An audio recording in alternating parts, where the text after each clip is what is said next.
You are now rocking with the hottest boxing podcast in the land. True Media Boxing Radio with your host, Coach Malachi Williams. True.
For the thousands in attendance and the millions watching around the world,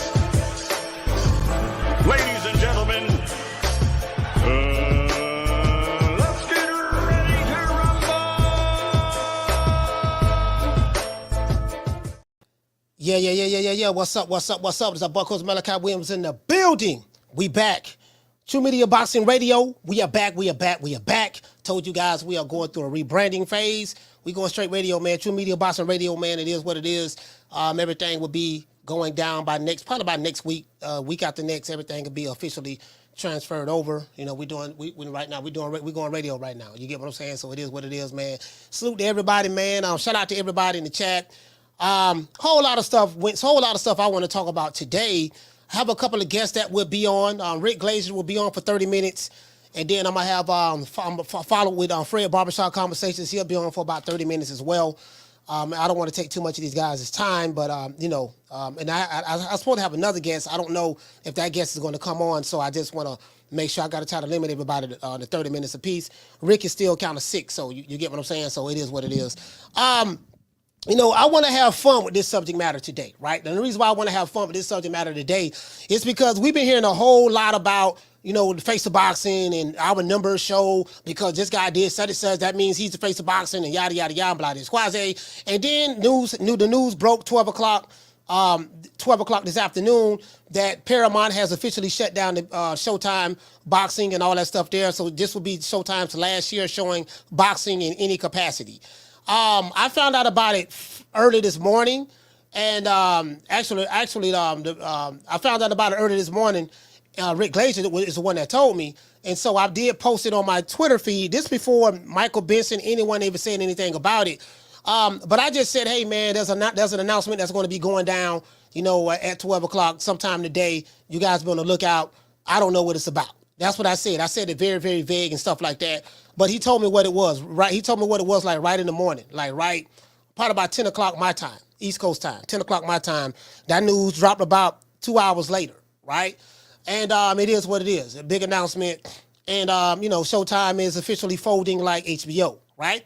So now, there's a lot of people that's mad and upset because some people who probably, I like to call them the pro network guys. We have commandments over here, so we don't really trip on networks. We just want to see the fights. But you have guys who are pro network guys.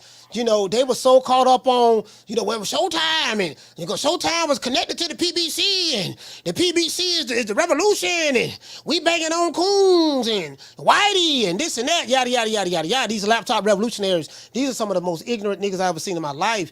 And I got a lot of stuff I want to show you guys today that I'm gonna very, very easily destroy these niggas. Like I would destroy any of you Wakanda niggas from the Alphabet Boy community.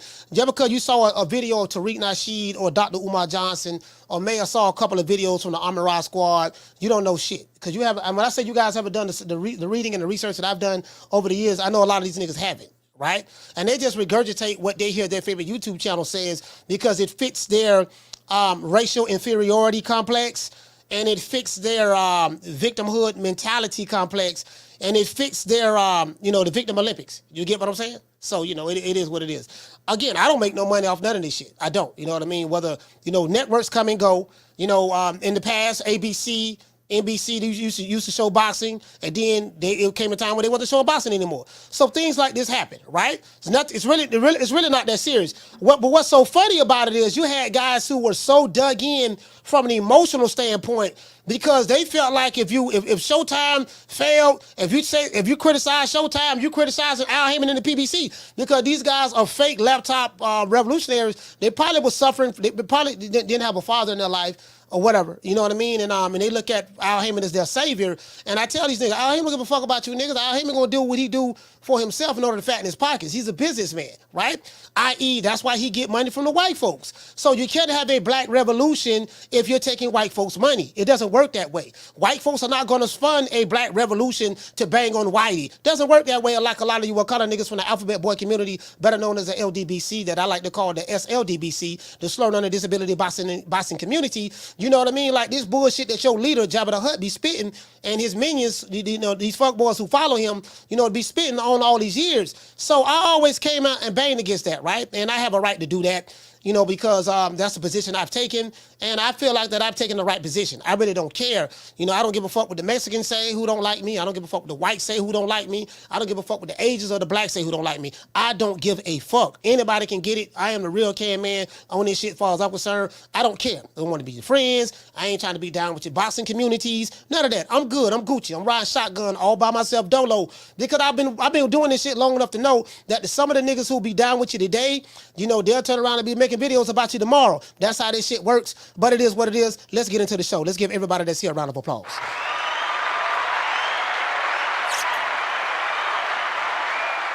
Yeah, I don't worry about what niggas say behind avatars, because niggas, what niggas say behind avatars don't pay these bills. They don't do none of that. And these niggas ain't been through what I've been through, right? Anyways, I'm gonna put on a little display today, but before I do, let's get into the show. Now, boxing's new era. We're gonna talk about Showtime. That's what we're gonna talk about. I will get to the super chat, so please I will get to the super chats. Boxing's new era is Tommy Fury, KSI, Logan Paul, and Dillion Danis, the new face of boxing. Coach, what are you talking about? You don't know what the hell you talking about, man. That ain't no real boxing. That's doggone misfit boxing. That's social media boxing, influencer boxing. That ain't no real boxing. Oh, it isn't, huh? Oh, okay, all right. And a lot of these niggas be online talking about money and bread and, yeah, my nigga, we got this and, yeah, we got that. And like broke niggas who got a net worth of 2 figures be sitting here talking about, you know who I'm talking about, guys. The sign the contract niggas. Remember, niggas were running around for years. Sign the contract. 60-40, 70-30, 80-20. Take whatever we give you. While sitting at home at their baby mama house, sitting on a rental center furniture, drinking the kids' juicy juices, drinking up all the Kool-Aid, eating all the cereal, all the sugar gone, eating all the variety pack tater chips, smoking on the Nick Saccareggi, playing the PS 1, 2, 3, 4, and 5, sitting here having a shootout with me online on his baby mama's phone. True. You can't make this shit up. What he said, we did all the heavy lifting. Listen, we did all the heavy lifting like niggas at the gym lifting weights. I lift weights damn near every day. So, niggas act like we had a bench press contest. Yeah, he did the heavy lifting. What you mean heavy lifting? What he squatting? Yeah, nigga, he squatted. Yeah, he doing the heavy lifting. Man, sit your dumb ass down. So, nigga, go get a job. True. Anyways, I am the prince of pissing people off. I piss these niggas off, and these niggas watch me every day. So I love to piss them off because they're going to come back over here. I don't give a fuck about them. I really don't. But anyway, let's get into the show. Now, according to people like Booger Ray Leonard, Tank Davis, shout out to him, and Canelo Alvarez, and Canelo fans, and Tank Davis fans, because I got to include those guys in it. I'm specifically talking about these 2 fan bases. Not all of them, but the ones who talk that talk, right? Because this is what's been going on Twitter. A lot of you guys are not on Twitter. I'm on Twitter. I sit back and watch and observe. There have been several debates going on online. Crawford fighting Canelo, that's a debate right there between Canelo fans and Crawford fans and whoever. And then you have the Tank fans versus Canelo fans over who is the face of boxing, right? And why is this so important? I have no idea. True. Why is this so important? I have no idea. I really don't, right? But to fan bases, this is important. Maybe they feel about, my fighter, the face of boxing. Maybe it makes them feel good. Maybe it makes them feel that they are successful in their lives because Tank Davis and Canelo Alvarez got a net worth of probably over $200 million now. You know, these guys are multimillionaires, rich as hell. Probably wouldn't piss on neither one of us if we was on fire. But for some reason, it gives me jubilation. Yeah, that's my fight. You know what I mean? Dude, you do know you still got a net worth of 2 figures, right? You do know that your baby mama, is still, you still got to help your baby mama with the children, right? You do know that you still got to pay that child support, right? What are you so happy about? True. Just want to throw that out there.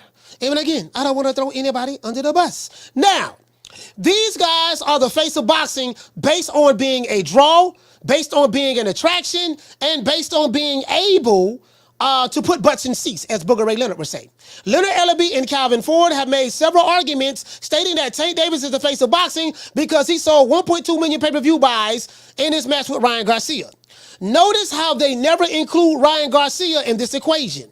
According to them, Tank did this all by himself. And if Ryan is the other half of the equation, wouldn't Ryan be considered the face of boxing as well? Well. How'd you figure that? True. But let's go along with the putting butts in seats narrative. I'm reading my opening statement, right? Since putting butts in seats, selling out venues, and being the cash cow, and breaking pay-per-view records are the determining factors for having the title, the face of boxing, in today's time, well, guess what? Then I guess we have to consider Jake Paul, Dillion Danis, Tommy Fury, and KSI in that equation as well. True. I mean, I just like to take their words and throw it back at them. If that's the criteria, if that's the argument that you're making for your fighter being the cash cow, well, my fighter sold more pay-per-views. My fighter broke the pay-per-view, broke a pay-per-view record. My fighter putting butts in seats. We did this, we did that. Okay, fine. Well, if that's the way, if that's the way we're going to look at it, okay, let's go down that trajectory. True. So it's only right that we consider Jake Paul, Dillion Danis, Tommy Fury, and KSI in that equation as well, right? Why do I say that? Now, I had one dude telling me, that's different. You're comparing apples and oranges. No, I'm not. I'm comparing apples and apples. I'm going to prove it to you. Well, according to BoxRec, I went to BoxRec. All of these guys that I mentioned above, Jake Paul, Dillion, Jake Paul, doggone, I keep saying Jake Paul, but not Jake Paul, Logan Paul. Sorry about that. Logan Paul, Dillion Danis, Tommy Fury, and KSI, we got to add them into the equation as well. And the reason why I say that is because it is. According to BoxRec, yes, BoxRec, the same BoxRec that all of the fighters that you love are on, right? All of these guys I mentioned above are professional boxers. You can't make this shit up. Every last one of these guys I mentioned above, they are professional boxers, and they have a BoxRec page. All of these guys mentioned above are ranked with sanctioning bodies, and they are ranked on BoxRec. For example, Tommy Fury, KSI, Jake Paul, and Logan Paul are in the same rankings on BoxRec as the WBO Cruiserweight champ Chris Billum Smith, Richard Ragnapour, and Lawrence Okoli. Like these guys, Jake Paul, Tommy Fury, KSI, Logan Paul, all of these guys are ranked right up under WBO Cruiserweight champ Chris Smith, Richard Ryanpour, and Lawrence Okoli. You can't make this up. True. I told you guys, boxing is like WWE. I told you that. It's like WWF. It's like old NWA, National Wrestling Alliance. I told you that. I told you guys that, right? It is what it is. And like Blood Boxing say, the ranking system is bullshit. Anybody can get in the ranking system. I showed it yesterday. They had Roland Romero ranked number 9 out of all of the 140-pound welterweight, junior welterweights in the world. How did he get ranked number 9? How? I mean, in America. And then in the world, he was ranked number 17. Roland Romero. Make that make sense. Now, you can't make this shit up. And according to reports, Tommy Fury versus KSI, along with Logan Paul and Dillion Danis on the undercard, sold a whopping 1.3 million pay-per-view buys. So since we're using the argument and the standard that, my fighter sold 1.2 million pay-per-view buys and he put butts in seats, that proves he's the cash cow. So if we're going to use that argument, what you got to say about Tommy Fury and KSI, Logan Paul and Danis. True. Oh, I don't want to hear that. Oh, that different. No, it ain't different. Those guys in box rec. And I'm going to prove to you it's not different because Booger Ray Leonard said that there's only 200,000 hardcore boxing fans. I had the video right here that buy pay-per-views. He said the only way to sell more pay-per-views, you got to think outside the box and attract the casuals. Well, you do know that Jake Paul, Logan Paul, KSI, Tommy Fury, all of those guys have casual boxing fans. So if you need to include the casuals in order to break pay-per-view records, then I would say that those guys are doing an excellent job in that department. True. It's very easy to destroy Wakanda logic. This is too easy. Too easy, right? Now, since that was the standard that was used to declare Tank Davis as the face of boxing, the numbers, the pay-per-views, the putting butts in seats. So since that was the standard, guess what? I'm going to use that same standard. And as Booger Ray Leonard would say, it's about putting butts in seats. We're doing massive numbers over here with Tank. That's what he said, right? It's kind of funny they're doing massive numbers, but guess what? Showtime is no longer hosting boxing after this year. They're cutting. They're being done with boxing altogether. They're done. True. And I told you guys, I say, look, a lot of that shit, them floated numbers, a lot of that shit be fugazi, smoke and mirrors. If you listen to the Booger Ray Leonard and all these other pro PBC guys, yeah, nigga, we the place to be. Yeah, nigga, we doing massive numbers. We breaking this and breaking that. Well, if you was making so much money and making Showtime, making Paramount, Showtime's parent company so much money, please tell me why they dropping y'all. You don't drop nothing that's profitable for you. That's business 101. If everything is so profitable and everything is so Gucci, why would you drop something that you're making money off of and keep things that you're not making money off of? Common sense tell you that, hey, man, that's not true. It was all smoke and mirrors. It was a Ponzi scheme. 3-card Marley, right? Let's continue. Okay, then. Well, Tommy Fury is doing massive numbers as well. Logan Paul is doing massive numbers as well. KSI is doing massive numbers as well. As a matter of fact, Tommy Fury versus KSI outsold Tank Davis versus Ryan Garcia in a boxing match. True. So what does that tell you? Booger Ray Leonard also said that there are only 200,000 hardcore boxing fans that buy pay-per-view. And in order to sell more, you have to find creative ways to attract the casuals. That's what he said. All of these influencer boxing matches are sanctioned by the sanctioning bodies that your favorite fighter is sanctioned by. And guess what? They also have box rep profiles. And they all are ranked. Check this out. Tommy Fury, and I'm going to show you the influencer game. I will get to the super chats. Tommy Fury has 5.4 million followers on Instagram. He also has 375,000 followers on Twitter, and he has 102,000 subscribers on YouTube. Let's move on. What does this have to do with anything? It has everything to do with everything. Dillion Danis has 3.8 million followers on Instagram and 1 million followers on Twitter. He has a following. Like Ryan Garcia had a massive social media following. Tank Davis has one now too, right? Logan Paul has 23.6 million subscribers on YouTube. On Instagram, he has 27 million followers. And on Twitter, he has 6.8 million followers. Who else we got? Jake Paul. Cleveland, Ohio's very own, born the same day I'm born, January 17, Capricorn. He has 4.6 million followers on Twitter. He has 20.5 million subscribers on YouTube, and he has 25.3 million followers on Instagram. And let's go down to KSI. He has 13.2 million followers on Instagram. He has 9 million followers on Twitter, and he has 16.3 million subscribers. As you can see, these guys have a massive following. They're selling out venues, and they are even breaking pay-per-view records. So who's really the face of boxing? Is it Canelo? Is it Tank Davis? Is it Tommy Fury? Is it Logan Paul? Or is it KSI? I'll let you guys figure that out. Since you guys like to make these arguments about, yeah, my fighter did that, and my fighter did that, they prove he the face of boxing. Well, guess what? Somebody just broke those numbers. True. But before we get into the show, let me get to the super chats. Shout out to Drew for dropping that $2 super chat. He said, taking my victory lap. He say, I'm laughing my ass off. I love it. Okay, Drew. Shout out to Drew, man. Shout out to Drew. Hey, okay. Dropping that quarter of a bam dub on your boy. Hey, Leroy. Super chat received. Playtime's over, boy. He said, Coach, Bruce Ennis missed that BLK Prime and Frank missed that ESPN bag to stay loyal to Showtime. Thank you, Al Heyman. I mean, it is what it is, man. Apparently they turned down the money for whatever the reason may be. I don't think it was a smart move, but hey, man, it is what it is. Maybe they can get it back on the back end somehow. I have no idea, Drew. Shout out to Swift. Hey, okay. For dropping that quarter of a bam dub on your boy. Hey, Leroy. Super chat received. Playtime's over, boy.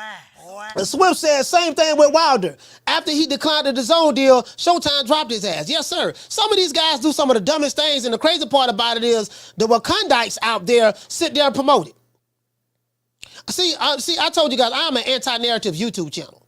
I'm here strictly for to destroy the narrative. That's it. And you guys know I don't give a damn. Like, a lot of people I have on my platform, a lot of the Wakanda niggas don't like. So I like anything that the Wakandas like, I don't like. Anything that the Wakandas don't like, I like. My, the method to my madness is very simple. True. You don't like Rick Glazer? Guess what? I'm gonna have Rick Glazer on the show. You don't like Fred Barbershop Conversation? Guess what? I'm gonna have Fred on the show. You don't like Steve Kim? I'm gonna have Steve Kim on the show. Anybody that the Wakandites don't like, I'm gonna have on the show just to piss their ass off. True. Shout out to Drew. Hey, okay. For dropping that quarter of a bam dub on your boy. Hey, gotta get the lights up. Super chat received. Playtime's over, boy. He said Thomas Fury sold more pay-per-views this year than Tank and Canelo. Yeah, pretty much. I mean, shout out to Cast Iron dropping that $2 super chat. He said BLK Prime is an LDBC scam, money washing for real. I don't know. LDBC don't have nothing to do with BLK Prime. BLK Prime is I know that they don't have nothing to do with that.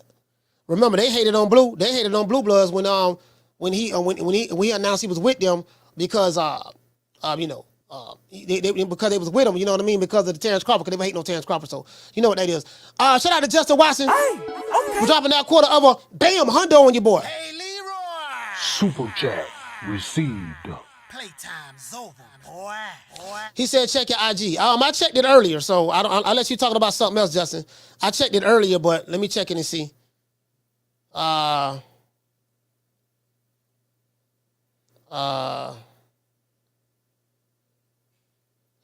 Okay, so Justin said, hey, Coach, I was hoping to catch you before the show starts. My dad lost his sister due to cancer. If you could just have a moment of silence or just acknowledge it, it would mean the world and hopefully lift his spirits. He was there at the hospital when she passed away. Oh, yeah, absolutely, man, fam. I can do that, man. Trust me, I know what it's like to be at the hospital watching your loved one pass away, and there's nothing you can do about it. Shout out to Linda Pope, who just passed away. The brother Justin Watson just hit me up, let me know that his father was there to watch his sister pass away. Very, very sad. I've actually experienced that myself, and with my mother and with my cousin. So you have my sympathies, fam. I hope everything work out with you and your family, fam. I really do. Let your father know, man. Just keep his head up. My mother passed away of cancer as well. I was at the hospital. I left the hospital. I was at the hospital 2 days in a row. Left, and then I came back. She passed away before I got back. So I do wish I would have stayed tonight, but I get it, man. So hope everything work out with you and your family, man. Let your father know. Keep his head up, man. All he can do is keep living, man. Keep living life, man. It's gonna keep going. I can promise you that. Anyways, let's get ready to get into the show now. But before we get into the show, Showtime is out of there. Showtime is done. Showtime is done with boxing. You know what I mean? It is what it is, right? I have the receipts. I'm gonna show it to you. So a lot of you pro network guys, if Al Heyman decides to go with DAZN, I know a lot of you guys was banging on DAZN and we don't like DAZN and this and that. Ed Hearn over there, such and such. It's a good chance that maybe Al Heyman may be over there on DAZN. I wonder, would you change your position? Showtime is gone. So do you laptop revolutionaries feel that the white man, Showtime Network, is conspired against the black man, Al Heyman, and decided to drop him because they want to make the black man look bad? You niggas are so shallow in your thinking. True. Trust me, I used to be you. Trust me, I do. I used to be you. I know you niggas very, very well. Have a PhD in Wakandaism because I used to be a Wakanda nigga myself. But before we get into the show, I gotta say all praises due to the Most High, the most exalted, the greatest human being on the planet Earth, Mr. Al Heyman. Well, I guess I gotta be like everybody else and saying Al Heyman, I can quit my job now, baby. 6 figures, baby. You feel me? I'm about to But a name. Do you have a name? Oh, nah, I ain't got no name, you know. Name them names, man. They know who they is. Name them names, please. The names need to be named. They know who they is. The Mexican monster. I'm here to dispel of the bullshit. We got 12 commandments. I was going to read it today. I'll probably read it today because I just reposted it. And we don't worship networks. We love the sport of boxing more than we love an individual fighter. That's why I tell you, I don't have an emotional attachment to these fighters like that. I'm a fanboy of the old school fighters. You can't be a fanboy of old school fighters because the criteria is different. Right? This shit here today is about popularity, who got most ice, which fighter got a prettier purse, which fighter got more Instagram followers, which fighter take better selfies. It has everything to do with popularity and nothing to do with boxing. True. Do you get what I'm saying? But anyways, anybody that's sitting here hate watching the show, we got 400 people in here and less than 200 likes. Anybody sitting there hate watching the show, don't want to hit the like button, and I know it's a bunch of Wakanda niggas that's watching the show. Riley, cuss their ass out. Look, fuck you. Fuck the plane you flew in on. Fuck them shoes. Fuck the socks with the bell on it. Fuck them cheap-ass cigars. Fuck your yuck mouth teeth. Fuck your hairpiece. Fuck your chocolate. Fuck Guy Ritchie. Fuck Prince William. Fuck the Queen. This is America. My president is black and my Lambo is blue, nigga. Now get the fuck out my hotel room. And if I see you in the street, I'm slapping the shit out of you. And you know what? I'm going to show you guys the receipts. I got to show you the receipts before we get into it. But before we do, we got to say shout out to Gloria Day and the Fabulous Set Trips. Gloria Day and the Set Trips. These niggas don't play. These niggas don't play. We don't play. You ain't heard. They be tripping. We be tripping. So they swerving on. We swerve on. No faking and no snitching. And repping high for the set. Oh, mamas, it ain't no lie. Because niggas gonna bust. Niggas gonna bust. Man, shout out to my sister Lisa Bell's in the building, Nelly Content, Corey Bradley, JC. Shout out to Sheila's in the building as well. School of X-Man, Matthew Bishop, Knockdown 305, Veal, Robin V, JC. I got to send the link out in a minute. Et cetera. William Polder said, I wouldn't mind if HBO got back into boxing. Yeah, you can forget that. Though the HBO and boxing, those days are over with. Those days are over with. And Showtime is gone as well. That's over with, right? So the laptop revolutionaries are going to have to find another, they're going to have to find another narrative to spin. Now, of course, does that mean it's the end of the PBC? No, it's not the end of the PBC. The PBC will bounce back. They're not going to go anywhere. The PBC probably find another network. My boss, Al Heyman, who I get paid a lot of money from on the back end, they will be back. Shout out to Mike from West Texas. Hey, okay. Dropping that half for bam, dub on your boy. Hey, Leroy. Super chat received. Playtime's over, boy. Shout out to Mike from West Texas. Salute to you, fam. Thank you for dropping that half for dub, my brother. Mike said that he say reborn. Okay, I appreciate you, fam. Let me go ahead and send this link out. I didn't want to send it out ahead of time because I didn't want nobody coming on before the time. So copy, and let me send this to Rick Glazer right quick, guys. Send this to Rick. Paste.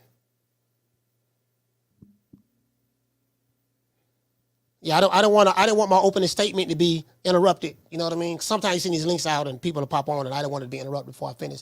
But it is what it is. So I don't know. I think they might be going to BOK Prime or something of that sort. But let's go right here. So here we go. We got Rick Glazer on right now, but before I bring him on, let me read this to you guys. As you can see right here, this is on Boxing Scene, and this on Twitter. It's everywhere. Paramount Global to shut down Showtime Sports networks will no longer broadcast boxing. Here you go right here, guys. Here you go right here. Never no longer broadcast boxing. It says the most rampant rumor in boxing was confirmed Tuesday. When it was revealed that Showtime would no longer broadcast the sport after 2023. BoxingScene.com has confirmed that Paramount Global, the parent company of Showtime and Boxing Scene, will eliminate Showtime Sports as a department at the end of this year. The premium cable network has been televised since 1986 and has remained one of the sport's most prominent platforms for nearly 4 decades. Sports Business Journal first reported the news Tuesday afternoon. Now, I first heard it from Rick Glazer. Rick Glazer's been saying it for a while. Drew from LA been saying it for a while. Ring IQ been saying it for years. Fred Barbershop Conversation been saying it for years. A lot of those guys was called coons, Uncle Tom sellouts. A lot of those guys was called PBC haters. They hated Showtime, this and that. Come to find out that those guys was right. True. It said Paramount Global's decision was based on the company's focusing exclusively on scripted programming moving forward and eliminating budgets previously allocated for live sports. The positions of approximately 40 employees in Showtime Sports will be eliminated after December 29th. Steven Espinosa will also be fired as well. He's a part of that, right? It said the November 25th pay-per-view will be headlined by super middleweights David Benavidez and Demetrius Andrade at the Mandalay Bay Resort in Las Vegas. He says the fights and sites for December the 9th show have not been determined. Let's go ahead and open up the phone lines. Shout out to Rick Glazer. Let's give Rick Glazer a round of applause.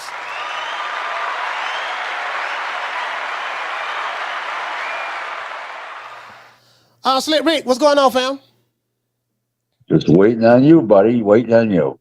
All right, Rick, I'm gonna have you on for about 30 minutes, man. I know your time is precious. Listen, Rick, there's a couple of things you've been saying for years. I know you received a lot of attacks from people online. And you have admitted that your hatred towards Al Hammond. You don't like Al. Maybe hate is a strong word, but they call you an Al Hammond hater. But that's neither here nor there. But you were spot on as it relates to Showtime. You and a couple of other people who've been saying this for years as well. Paramount Global has finally tapped out. They've probably said, hey, man, Showtime, we're done. We're not doing anything with boxing anymore. What say you about that?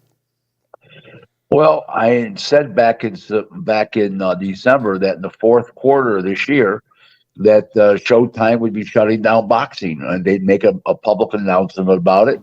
And I said, wait till the fourth quarter. Everybody said, well, they're making the biggest fights in the sport. What are you talking about? I said, they're out of money. And nobody believed me. And on September 22nd, I announced that they were going out of business, and they weren't going to continue boxing at the end of the year. I announced it on Twitter on September 22nd. Go to my timeline; it's clearly on there. And Jake from Boxing Scene wrote today. Jake Donovan. He said, the rumor is now no longer a rumor. I wrote back on Twitter. I said it was not a rumor. It was fact. It just was not formally announced, officially formally announced, but it was not a rumor. It was a fact. It was a fact. It's been a fact for months now. The funny part about it, I saw a video yesterday with Marcos Vegas of Fight Hub TV and Steven Espinosa, and Marcos Vegas specifically asked him, "What's up with all these rumors going on about Showtime? It's not going to be doing boxing anymore." And Steven Espinosa looked this man right in his eye and he lied to him. He told him, you know how you talk. Yeah, people always come with rumors all the time, and who really believes those guys? And we've been hearing this for years now, and we're still doing boxing, and nothing has changed, and I haven't heard anything different. Like he was just flat out lying, right? And then now 2 days later, it's official. Marcos Vegas said on Twitter that, "Oh man, for Rick Glazer, you finally got one right." And I'm like, no. That wasn't the thing to say, in my opinion. Like Steven Espinosa looked you dead in your face and lied to you when you asked him a direct question about the future of Showtime in boxing. He sat there and lied to you. So I get it. A lot of these media outlets, and I'm going to just be honest with you guys. A lot of these media outlets, they suck dick for interviews, and they have to kiss ass in order to get exclusive access to certain people within boxing. And I'm just being honest with you. I'm telling you guys the truth. They do whatever they got to do, whether it's pay to get the access, or some of these guys are already on the inside, whatever, or they'll get paid or whatever. This is how the game works. And again, I don't want to throw anybody under the bus, but again, I'm on, man. I stand on my own 2 feet. You guys know I give 2 fucks. This is what I'm saying. I'm not saying this is what Rick Glazer is saying. This is what Coach Malachi is saying on his own. But he sat there and looked that man in his eyes just 2 days ago, lied to him, but he knew goddamn well that they was having a going out of business sale as relate to boxing. So I think what it is a lot of those guys, they don't like you. You do know that they don't like you, and that's fine. The people don't like you, it is what it is. Ain't nobody tripping on that. But you were right. You were right about that. So do you feel vindicated, so to speak, or how do you feel? I don't feel vindicated because I'm not happy they're going out of business. There's a misconception. I'm not happy they're going out of business. I'm a boxing guy. This is what I do for a living, and it's one less outlet. Will they get replaced as an outlet? Oh, they'll get replaced. Will there be as much money dwelled out? I don't think so. I think that's going to be a big problem going forward for Heyman and his fighters. But as a general rule, what really did happen was they grounded the mother load between Heyman and Espinoza. They got carried away with budgets. You just can't do this. They can't pay these fighters what they were paying them. You can make the biggest fights in the sport if you pay too much. That's easy to do. Anybody can do that. And that's what they were doing. And they were everybody said, look, they're making the biggest fights. They said, I tried to explain to people. It's like a going out of business sale. This is what they're doing. They're trying to bring as much money as they can in before they go out of business. And that's what they tried to do. And they also tried to come up with maybe the pay-per-view route, but the pay-per-view numbers were bad. They were lying about the pay-per-view numbers. If these numbers were what they said they were, that they floated to the dummies like Dan Raphael and these guys, if those numbers were fact that they put out, the PBC operatives, then Showtime would still be in the boxing business doing just pay-per-view. Right. They couldn't sustain that. Okay? The numbers I put out were correct numbers all along. I kept telling people those were phony fucking numbers, and they were phony. Because if those were true numbers, Showtime wouldn't pull the plug on it. They might pull the plug on cable boxing, on premium cable, but they wouldn't have pulled the plug on the pay-per-view. They'd stay in the game as a pay-per-view distributor. And they elected not to do that because they weren't making any money with that either, because those were lying numbers. And that's what I've said all along. And people weren't listening to me. I said, well, what do I mean, this is my life. This is my livelihood. I've devoted my 30, it'll be 33 years. I've been in boxing since January 1st of 1991. It'll be 33 years coming up. I know my business. Okay. People say to me all the time, how did you land such a beautiful wife? Well, if I'm not doing well in boxing, you think my wife would have married me? Probably not. The thing is this: the proof is in the pudding. If it was doing what they said it was, and see, people say, but Dan Raphael said this, Mike Carpenter said that. The thing is, like I tell these guys, all of these guys on the payroll, some way, form, or fashion. You know what I mean? It's like Dan Raphael is connecting in with the PBC. Of course, he's gonna say good shit about him. He's supposed to say that. He's not gonna tell you the truth as it relates to what the real numbers were. These guys who we've been told for years were pay-per-view stars and they was breaking records. It's all with smoke and mirrors. It was lies, right? Exactly. No, there's no question about it. It was. And a lot of these guys, and what it was, and I told you guys, like, I've been honest with you guys over here. I say what it is what's going on in the sport, because I do this every day. You have these promotional companies, these networks, and you have different fighters, you have different YouTube channels or whatever. What happens is these promotional companies and networks, and it just even fighters, they may have certain media outlets who they have on the tape that will spit out, spit out the information or the narrative that they want them to spit out, right?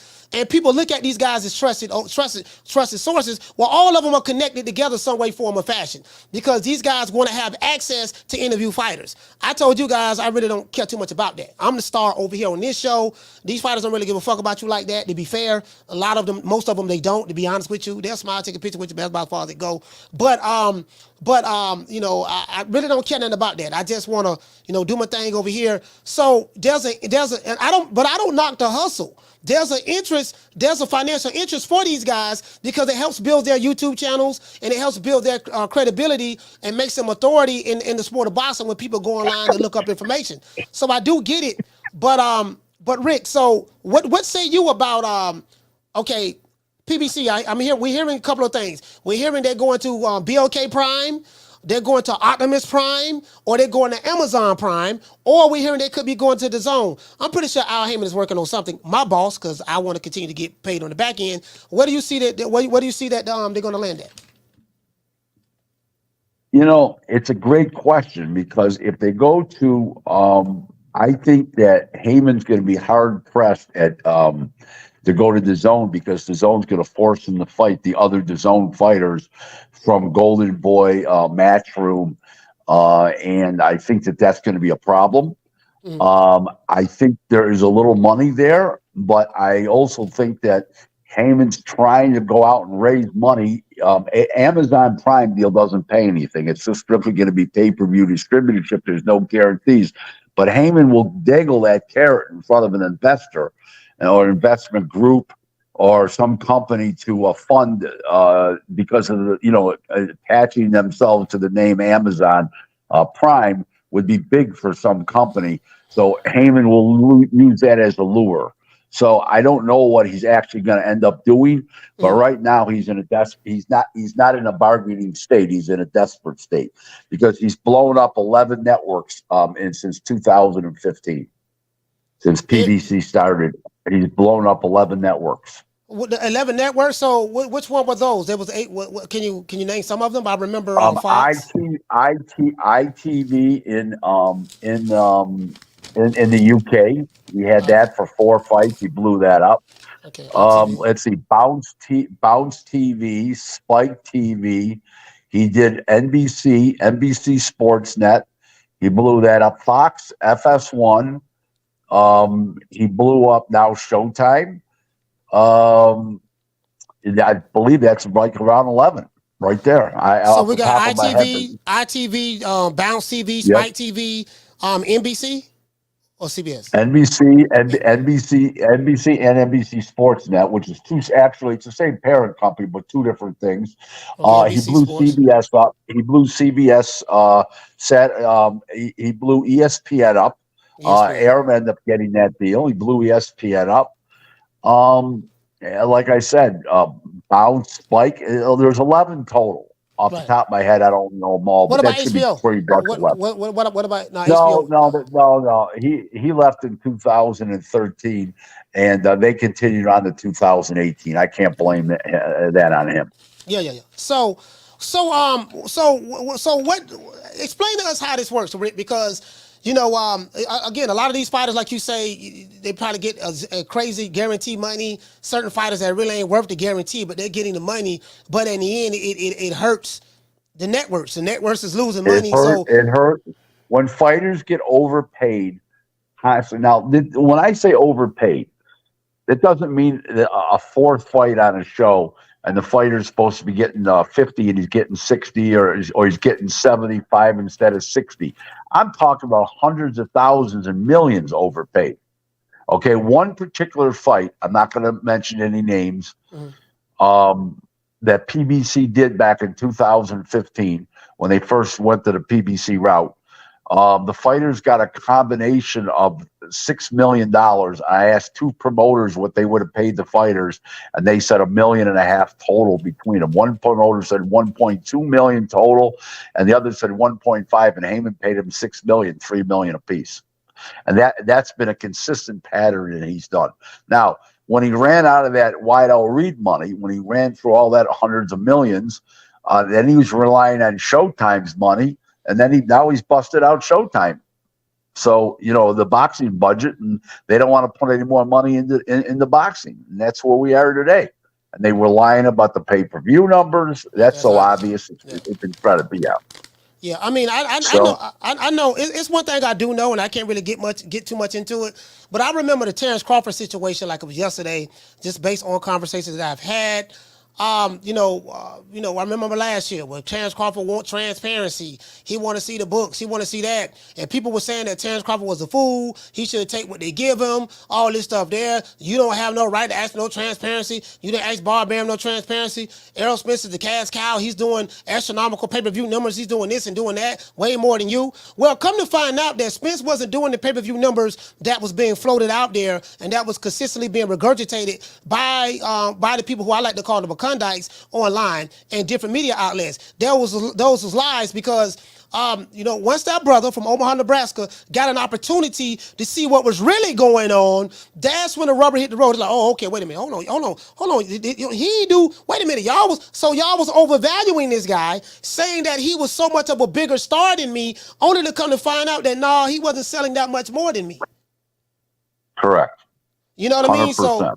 So, and I know that for a fact. I wasn't there, of course, but I'm telling you, hearing it from the source. So, it is what it is. So, it's amazing because what happens to a fighter like a Jaron Ennis? He's not a PBC fighter, but him and his dad was saying that they was loyal to Showtime and they didn't want to make a deal with BOK Prime at the time to fight Crawford because he wanted to be loyal to Showtime. Okay, now Showtime is folded up like a lawn chair out of boxing. So where would they have to go? They got to try to. Well, he'll either Heyman will try to sign him for those ridiculous guarantees, or he'll go to Eddie Hearn. He'll go to Top Rank. I don't know where he's going to end up, but I will say nobody's paying him $1.3 million like he was getting. That I will tell you. So with Al Heyman, do you think Al Heyman will put his own money up instead of getting the money from the white folks, using their money? I don't think he's going to do that. I think that's the last thing he'll do. So if he does that, these guys are going to be fighting for peanuts, and they won't be fighting because they'll be complaining that they can't make it, that they're not getting paid well enough, and blah blah blah. Just like Danny Garcia has been complaining, Wilder, Andy Ruiz, Keith Thurman, they've been complaining for the numbers they were trying to get paid. Imagine what it's going to be now. It's going to be even less. Yeah. Wow, that's amazing. So he's going to have to try to convince a network to give him a whole bunch of money. Like, okay, if you're a network, I don't know anything about the business of boxing you do. But if you're a network, and let's say my name is I'm Coach Malachi. I've ran through 11 networks, right?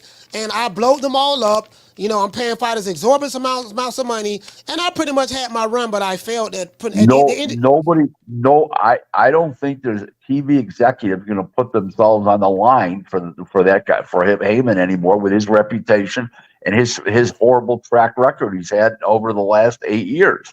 I just don't see it. I don't think the Zone's going to do that. And I know Amazon Prime's not coming up with any money. They're just going to do a distributorship for the pay-per-view shows. Maybe 4, maybe 6 a year, something like that. Maybe 1 a month. But they're not coming up with any money. Heyman's going to have to come up with a backer. And in the meantime, who's going to lend the money? He's been running around looking for money for a couple years now. And nobody will lend them any money after the White Owl Reed, the $900 million fiasco. If people don't think that number is real, it's listed in the SEC federal filings. It's real. It's real. And I did an entire show on it because White Owl Reed got bought out by a company called McGuire out of Australia. Yeah. I remember that they sued him. Yeah, I did a show on that like 2 days in a row, breaking that down a couple of years ago. So the chickens have finally come home to roost.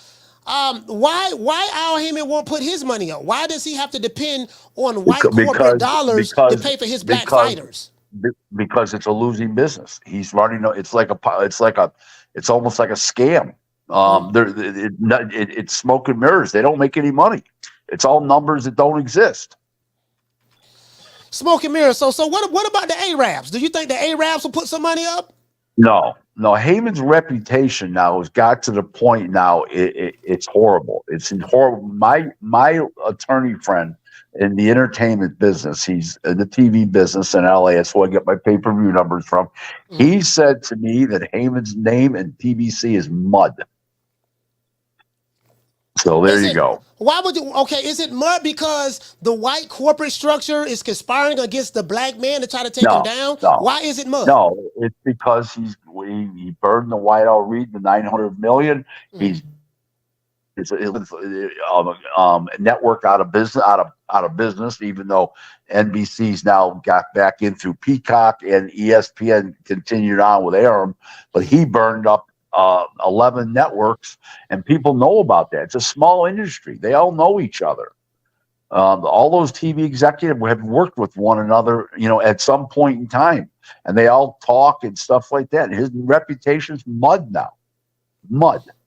Okay. Well, damn, I hate to hear that, man, because you do know why I thank Al Heyman before the show starts. I'm going to thank him again before the show ends. And I'm still waiting on my back end money that I haven't got paid yet for this month. So I want to see my boss Al Heyman land a network deal. I hope some good white folks out there can give Al Heyman some money because I still want to get paid myself. So we'll see what's up. Hopefully, BOK Prime. How about when Broner left Heyman? It went with Don King. Remember what Broner was saying? Man, they're broke. There's no money. They're broke. Remember? Yeah, I remember that. That was earlier this year. People said that AJ Broner was bitter. He was mad because Al Heyman didn't want to work with him anymore. AJ Broner was just mad. He blowed all his money, and they said all of these things, but AJ Broner was right. Yep. AJ Broner was right. Rick, so all right, man. So next year, what you think the landscape would be like? Like for me, I want to see the PBC myself probably land on a network like DAZN. I'm gonna tell you why. Because I think that I want to see all of these promotional companies, and I do know that Al Heyman is not labeled as a promoter, but he's quote unquote a promoter, i.e. not a promoter, advisor. But I think that if all of these guys can get on the same network somehow, or it's just one or two networks they can get on, then I'm hoping that it forces a lot of cross-promotional fights. That's what I'm hoping that it does. You know what I mean? And at the end of the day, I just want to see the fights. I don't have a financial interest in Showtime, Paramount Global, PBC, or nobody outside of the back-end money that I get my Heyman. But outside of that, so I really don't care. I just want to see the fights. They did the best they could this year. Apparently, it wasn't good enough. Maybe it was too little too late. So we'll see how it works out for those guys next year. You know what I mean? We'll see where their loyalty lies next year. Hopefully, what do you think? What do you think this means for people like ESPN? I mean, Top Rank. Top Rank and Matchroom. Nothing presently. Top Rank's got 2 more years on their deal with ESPN, and I think they'll renew some form. Maybe not for the amount of money they've been getting, but they will end up renewing probably because they're a very Top Rank's a very stable company, and corporate America wants to do business with a stable company, and Top Rank's very stable. What's this question here? On this question, and shout out to Follow No One. He said I think the business is going to start focusing more on non-USA venue outlets. You are seeing the same in the PGA. Yeah, that's a good possibility. I agree with that. Yeah, I agree with that. Shout out to Mr. Calderon dropping that quarter of a dub. He said, "Hey Rick," he said, "What are the chances that Al flat out just sell the PBC? I'm sure with the reputation, he's probably better off just selling the PBC, selling it off or whatever." I don't know what his ego will allow him to do. I really don't know.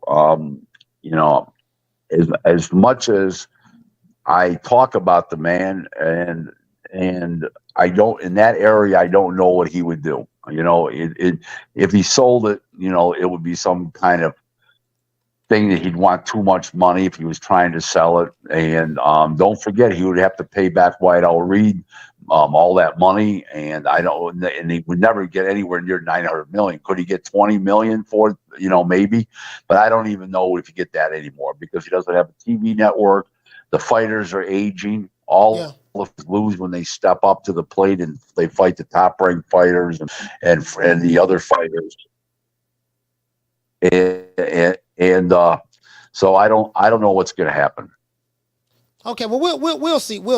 I just keep thinking about how Steven Espinosa looked Marcos Vega in his eyes and lied. Now, of course, Marcos Vega's probably wouldn't call him out on it, but can I say something to you? That's what a piece of shit Steven Espinosa is, because what he should have done is not granted any interviews in relation to Showtime going out of business and said, "Hey, I'll give you an interview, but it's off limits." But he was just kept lying about it. Marcos asked, he should have had that prearranged before the interview started. Mm-hmm. Should have left it alone. But but Espinosa thinks he's smart. He thinks he's slick when he's a fucking dummy. The only way Espinosa is the smartest guy in the room if he's in there solo. I remember when I remember when somebody just sent me a text. I remember when Espinosa used to work for Golden Boy. I remember that. I think he was an attorney over there. Yeah, an attorney somewhere over there. So Espinosa, well, it's speculation about where he may go. Maybe he can hire. Maybe Al Heyman will hire him. Maybe he can go over there and work for the PBC somehow. You know what I mean? It seemed like he was working for the PBC anyways when he was with Showtime. So maybe he can pat people on the back and make sure they say thank you, Al Heyman, like Sam Watson. He could be Sam's twin. You know what I mean? No, I would probably say more so Booger Ray Leonard. You know what I mean? I think. Booger Ray. I forgot about him. Booger Ray. How's he doing with Showtime now? Oh my God! Remember him on show? Oh yeah, Showtime. Oh yeah. Yeah. I mean, Booger Ray. I think Booger Ray, Steven Espinosa. I think they'll make a magnificent team together. Oh yeah. I really that's a good tag team. Rick, man, it's good to know that you're doing better health wise. I don't want to hold you up, man. I just wanted to have you on the show just for a little bit to clarify some things. You were right about Showtime. I do know that you was called a hater, this and that, yada yada yada yada. But as it relates to this subject matter, you was right about this. You was right about Bo Mag not going to. I was right about Bo Mag coming home October 11th. Yep, and what did I call you? I called you first thing this morning. What did I tell you? You told me that there's going to be a big announcement from Paramount Global that they're going to discontinue Showtime today. Today. Yeah, you said that today. Yep. 12 o'clock, and you said that they're going to discontinue Showtime boxing. There will be no more Showtime boxing. Yep. And you said that they're going to announce that today at 12 o'clock. High noon. Yeah, that's what you said. Yep, high noon. Yeah. That's exactly what I said. But everything. I also said that Crawford was going to whip Spence a lot easier than anybody would imagine. Yeah. I said that Fury was going to knock out Wilder, and I just keep coming up roses. And idiots like Marcos Villegas says, "Oh, he finally got one right." What's he talking about? It is what it is. Rick, man, I hear you coming on. Thanks for having me. All right. Thanks for having me. It's been a pleasure. Thanks, all right, everybody. salute, Rick. Get well, fam. Thank you. So that's pretty much it. I think, there will be a, and I'm gonna tell you guys why I always stress this. People say, why you keep talking about good white folks coaching? Why you keep talking about, well, how come the white man ain't going to give them no more money? Is there another white man that's going to give them money? Because I want to explain something to these laptop revolutionaries. You are now rocking with the hottest boxing podcast in the land. True Media Boxing Radio with your host, Coach Malachi Williams. True. It's very important that I say that because these laptop revolutionaries, let them niggas sell it. Yeah, man, doggone, we pro-black, the black man revolution and stuff like that. I'm like, dude, you can't have a revolution if you getting financed by white dollars. Al Heyman is not this he's not the Huey P. Newton of boxing. He's not the Malcolm X of boxing. He's not the Marcus Garvey of boxing. He's not the Fred Hampton of boxing. He's a businessman that's trying to make money off of black fighters, white fighters, Hispanic fighters, Asian fighters, doesn't matter, who's trying to make money. That's it. Just like Bob Arum, just like Eddie Hearn, whatever. You guys, you laptop revolutionaries, y'all made this shit something that it wasn't. Because you have racial insecurities at home, you want to project your racial insecurities on the other people. And if they don't subscribe to your belief system, then, you got an issue.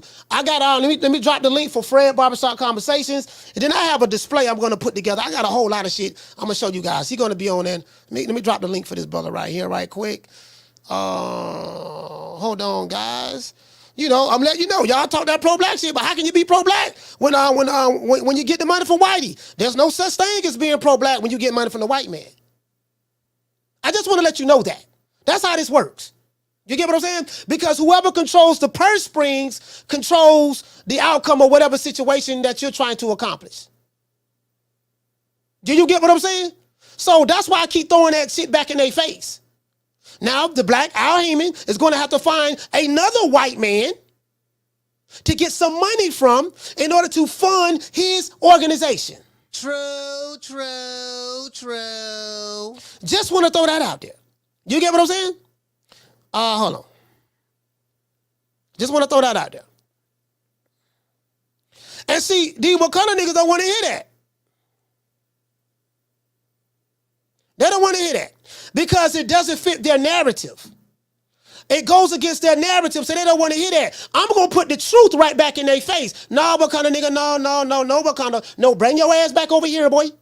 Bring that ass back over here, boy. No. You're gonna take some truth pills today. You see what it is? See, a lot of these dudes, they want to hear the well-dressed up lie. I'm here to give you the naked truth. True. Shout out to Shab, dropping that quarter of a dub. Hey, okay. He said, Coach, read the spook by the door and thought Al was working for the people. I guess he said, Coach, they read the spook by the door and thought I was working for the people. I mean, bro, like, I mean, it's crazy to me. It's crazy to me. Like, bro, like, again, it's just boxing, fam. Only thing I care about is seeing the fights. And what happens is, I told you got a lot of guys online from different boxing communities that I call the SLDBC. These are not boxing fans. These guys come from the quote. These guys come from the unconscious community. They come from the Sarah Suit and Sadie's. They come from the Umar Johnsons. They come from the Tariq Nasheeds. They come from the Sinetta TVs. That's where they come from, right? But then they come over here in the boxing circles and they pretend they put on the cloak of being a boxing fan when all the while they just radicals pushing a racial agenda. True. These are the facts. These are the facts. These are the facts. That's just what it is. You know, and that's the truth. Charlo, you fucking sold us out. You said you did it for the culture. What culture? The track culture, nigga? You was running the whole fucking fight. We seen it. And then you was looking scared. He ran all fight. Okay. And no shout out to Derek James. Niggas leaving you, bro. You better do something fast. You got one more fighter to go out that way, and then you all your big fights, pause. You going outside. That gym gonna be empty soon. You better do something fast, nigga. You get what I'm saying? So I just call out the bullshit. So I get attacked because I'm not going along to get along. See, let me tell you guys something, right? See, the reason why, these. And I don't mean, and again, I don't want to toot my own horn, but bro, like, we used to do so much research and studying. Like I advise you guys to get this book right here, Karl Marx, right? The Communist Manifesto. Pretty good book. A lot of shit that's going on in society today, especially in America, with the color revolutions and all that stuff that's going on. You know, this right here is a pretty good book, the Communist Manifesto, right? Also, I got another one right here. Up From Slavery by Booker T. Washington. I've read these books. I studied these books. A lot of these niggas be regurgitating stuff that they heard from Umar and Tariq Nasheed and these unconscious, the unconscious community, but they haven't done any of the work. They haven't done the research themselves. They just listen to a video, it sound good, it fits their narrative, and next thing you know, they just run with it. What else we got over here, Coach? What else we got over here? Also, we have, they call this guy Cool Uncle Tom Sellout, which everybody, if you knew any better, the Uncle Tom was the hero, Sambo was the sellout. Double Standards by Larry Elder. Pro-Black Revolutionaries, they don't like this guy. But Double Standards by Larry Elder. I advise you to read this book. And what do I always say? If they did not have a double standard, they would not have a standard at all. Let's see. The Science of Getting Rich. This is what you can use to apply to your everyday life. See, I don't need to know about who built the pyramids in Egypt and all that stuff there, and I don't need to worry about all that old fake pseudo shit. That ain't gonna help me today. You need to know how to get you some money, because what happens is you go to these different platforms and you're hearing a whole lot of useless information. The pyramids, you know, the white man stole this from us, and we did that, and we did this. Sir, how could that help me get a 700 credit score right now? How could that help me, invest in properties and real estate and precious metals and stuff? How could that help me set up a 401k fund or help me with retirement when I get older? You're telling me about the pyramids, the stars, the spaceships, and all that stuff there. But guess what? Can it help me right now today? Hell no, it's useless information. True. Oh, let's see. Cultural Genocide by Dr. Ben. Read this book a couple of times, Cultural Genocide, right? These niggas be quoting stuff, but they don't do the research. They don't do no reading. They don't do no reading, no research at all, right? Cultural Genocide by Dr. Ben. I read this book twice. Please, y'all go get that book. What else we got? We have my main man, Walter E. Williams. Walter Williams is looked upon as a cool Uncle Tom sellout as well by the pro-black revolutionaries, but who gives a fuck what they think? They broke, ain't got no money anyways. Race and Economics. This is another good book to read by Walter Williams. I got a whole lot over there on the side, right? What else we got? As a man thinketh. When you participate in the Victimhood Olympics, guess what? You think like a victim, and you always find a way to become a victim in any situation. You will never be successful in life thinking like a victim. Let's continue. What else we got? This is my favorite book I've ever read, The Richest Man in Babylon. If you want to know anything about finances, The Richest Man in Babylon can help you right now today. It's applicable to today's time. My favorite book, Richest Man in Babylon, right? Let's continue. What else we got? We have emotional intelligence. These niggas that come from the alphabet boy community, they lack emotional intelligence. They are the opposite of emotional intelligence. These guys have low IQs and they are not intelligent at all. These are the facts. This is a really good book right here, man, by Brandon Goldman. Right? Let's continue. I told you guys I was in Islam, in the Nation of Islam, but I learned a lot from the Sunnis when I left the nation. The Life of Prophet Muhammad. This is a pretty good book. If you're into Islam and stuff like that, study the life of the Prophet Muhammad if you want to, and I have a book over there on the Hadiths as well, right? This is another book by my main man, Dr. Claude Anderson. Powernomics.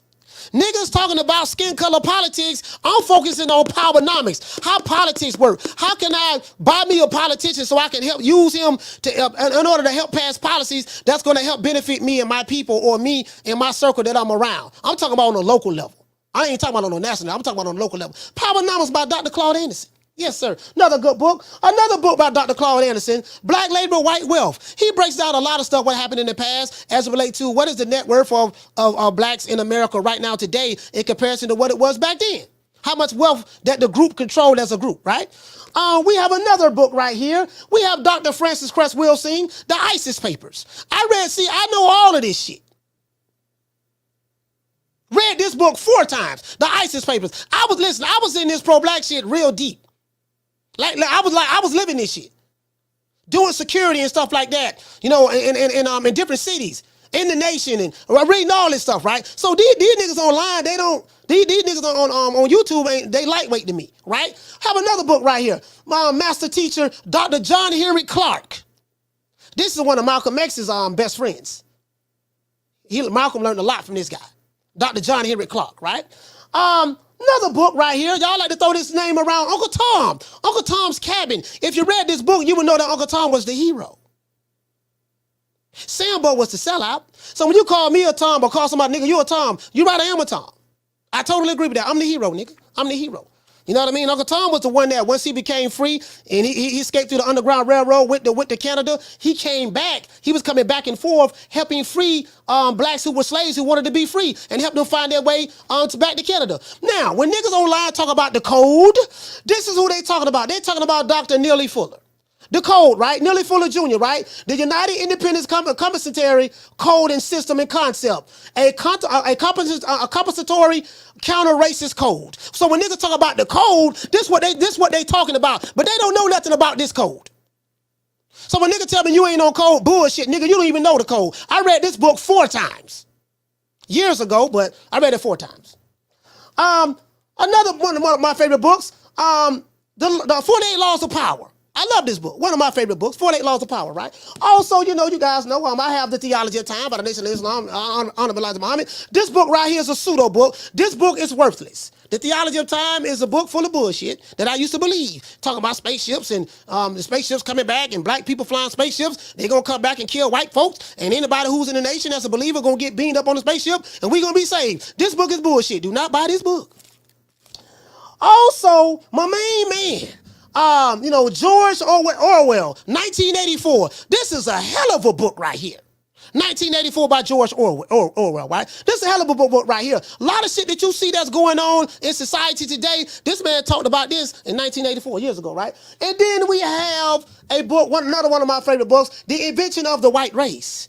I'll get into that some other time. But anyways, I think my guest is here. So when you hoe ass niggas come over here talking that wannabe laptop revolutionaries, nigga, have your shit together, boy, because Coach Malachi ain't nothing to be fucked up with. And I mean that. True. Right now, we have a main man, Fred Barbershop Conversations. Let's give him a round of applause.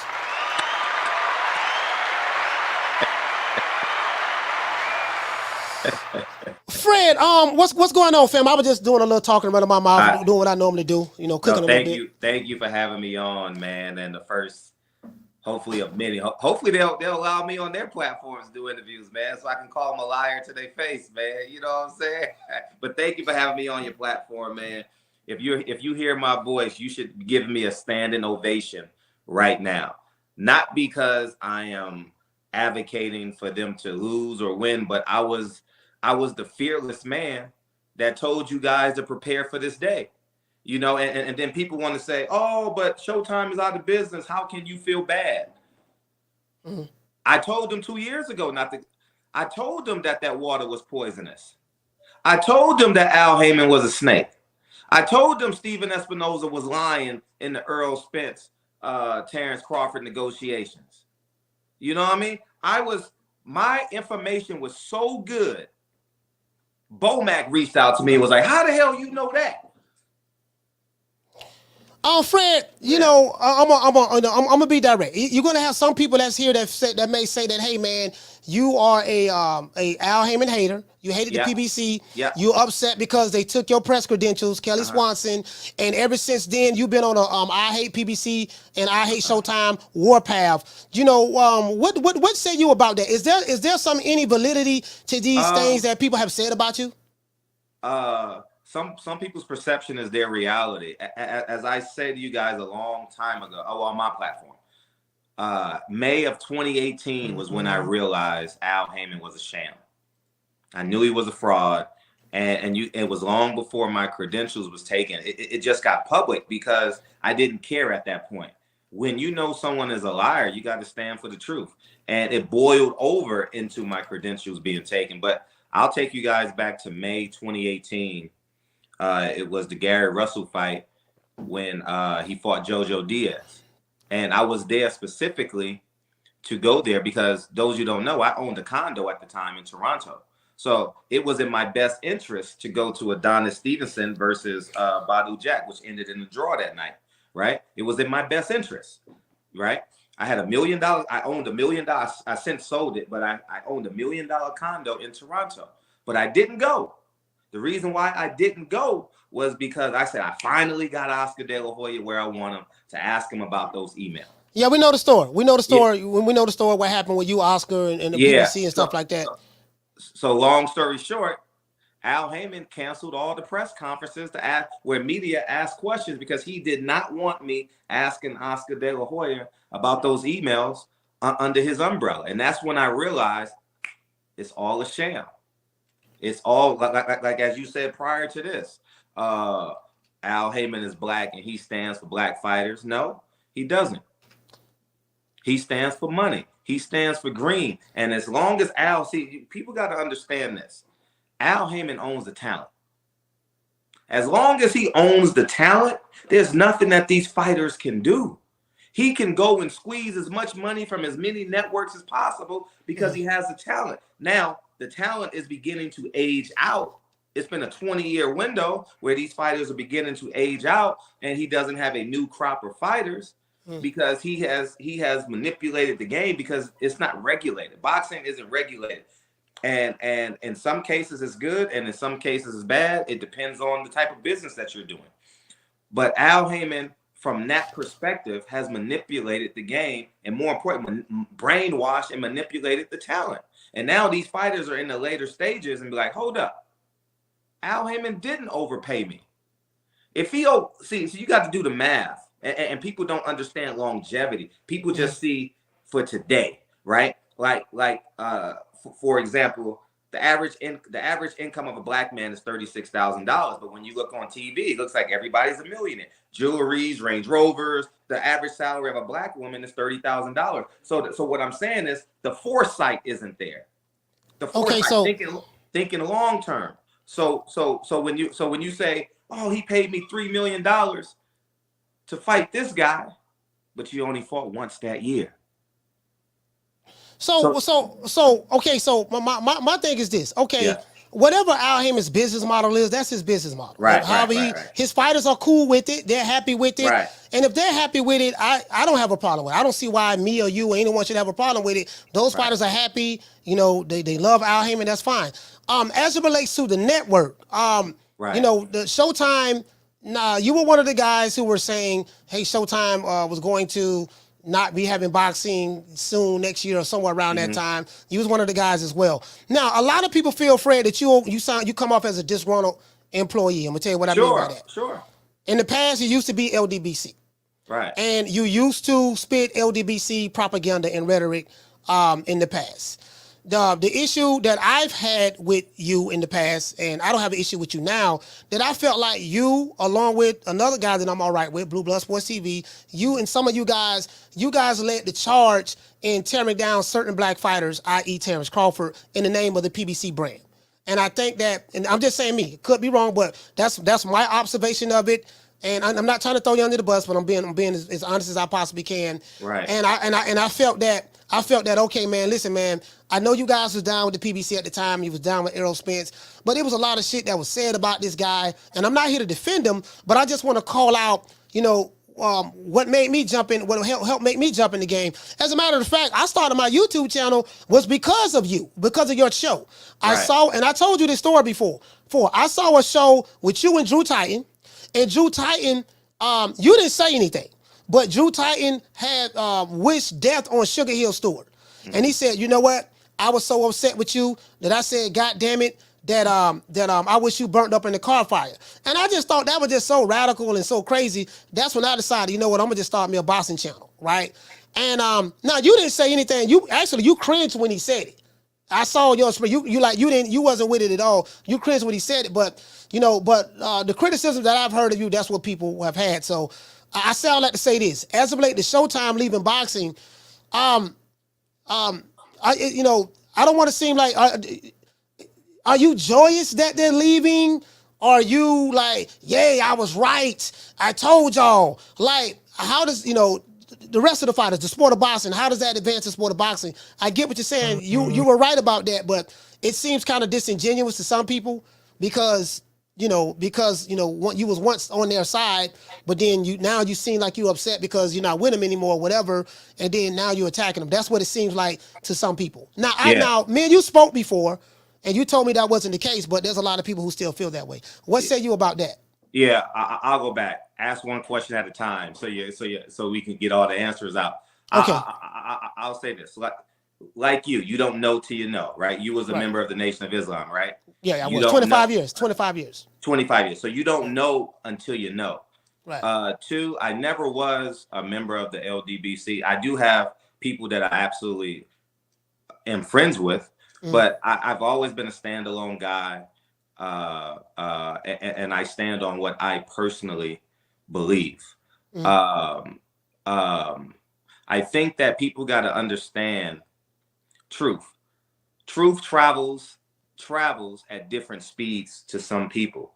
And when you receive the truth, it's up to you to make the decision. And people can lie, mislead. And for the outside looking in, for people who are real passive in the boxing sport, if you only listen to me once or twice a year, you're like, oh man, he's changed his narrative. Yeah. Well, so have the fighters. Yeah, so has your mother who divorced your father, right? So has your grandmother who divorced your grandfather. You don't know until you know. And like I said, it was that weekend of May of 2018. Now, prior to that, I thought I was right. I thought I was in the right. You understand? And then I realized May of 2018, I wasn't right. But who was man enough to say, you know what? I was wrong. from that moment on, I've only advocated for what I believe to be the truth. And there's only one truth, right or wrong. So from that perspective, people have the right to feel how they want to feel. I'm not knocking on everybody's door saying, oh, and defending myself. No. I get lost in my own house. So why the hell would I go to someone else's? You get what I'm saying? So I digress and say people have the right to feel what they want to feel. From 2018, as it pertains to PBC and Al Heyman, I've had an awakening. Like Malcolm X, the chickens have come home to roost, and his 9 wives and his underage children. Underage wives, so you don't know until you know. Now, fast forward to the second part of what you said. Am I rejoicing? I don't feel sorry for people. I can't feel sorry for people when you tell them the truth and they ostracize you. How can I feel sorry for a fighter or a fan or a PBCer or a media outlet that says, oh man, you're bitter? I'm not bitter. I told you the truth to the day. I said summer 2023, it's over. Stephen Espinoza is a gainfully employed employee of now Paramount Global. I play poker, $1,000 hands with his boss.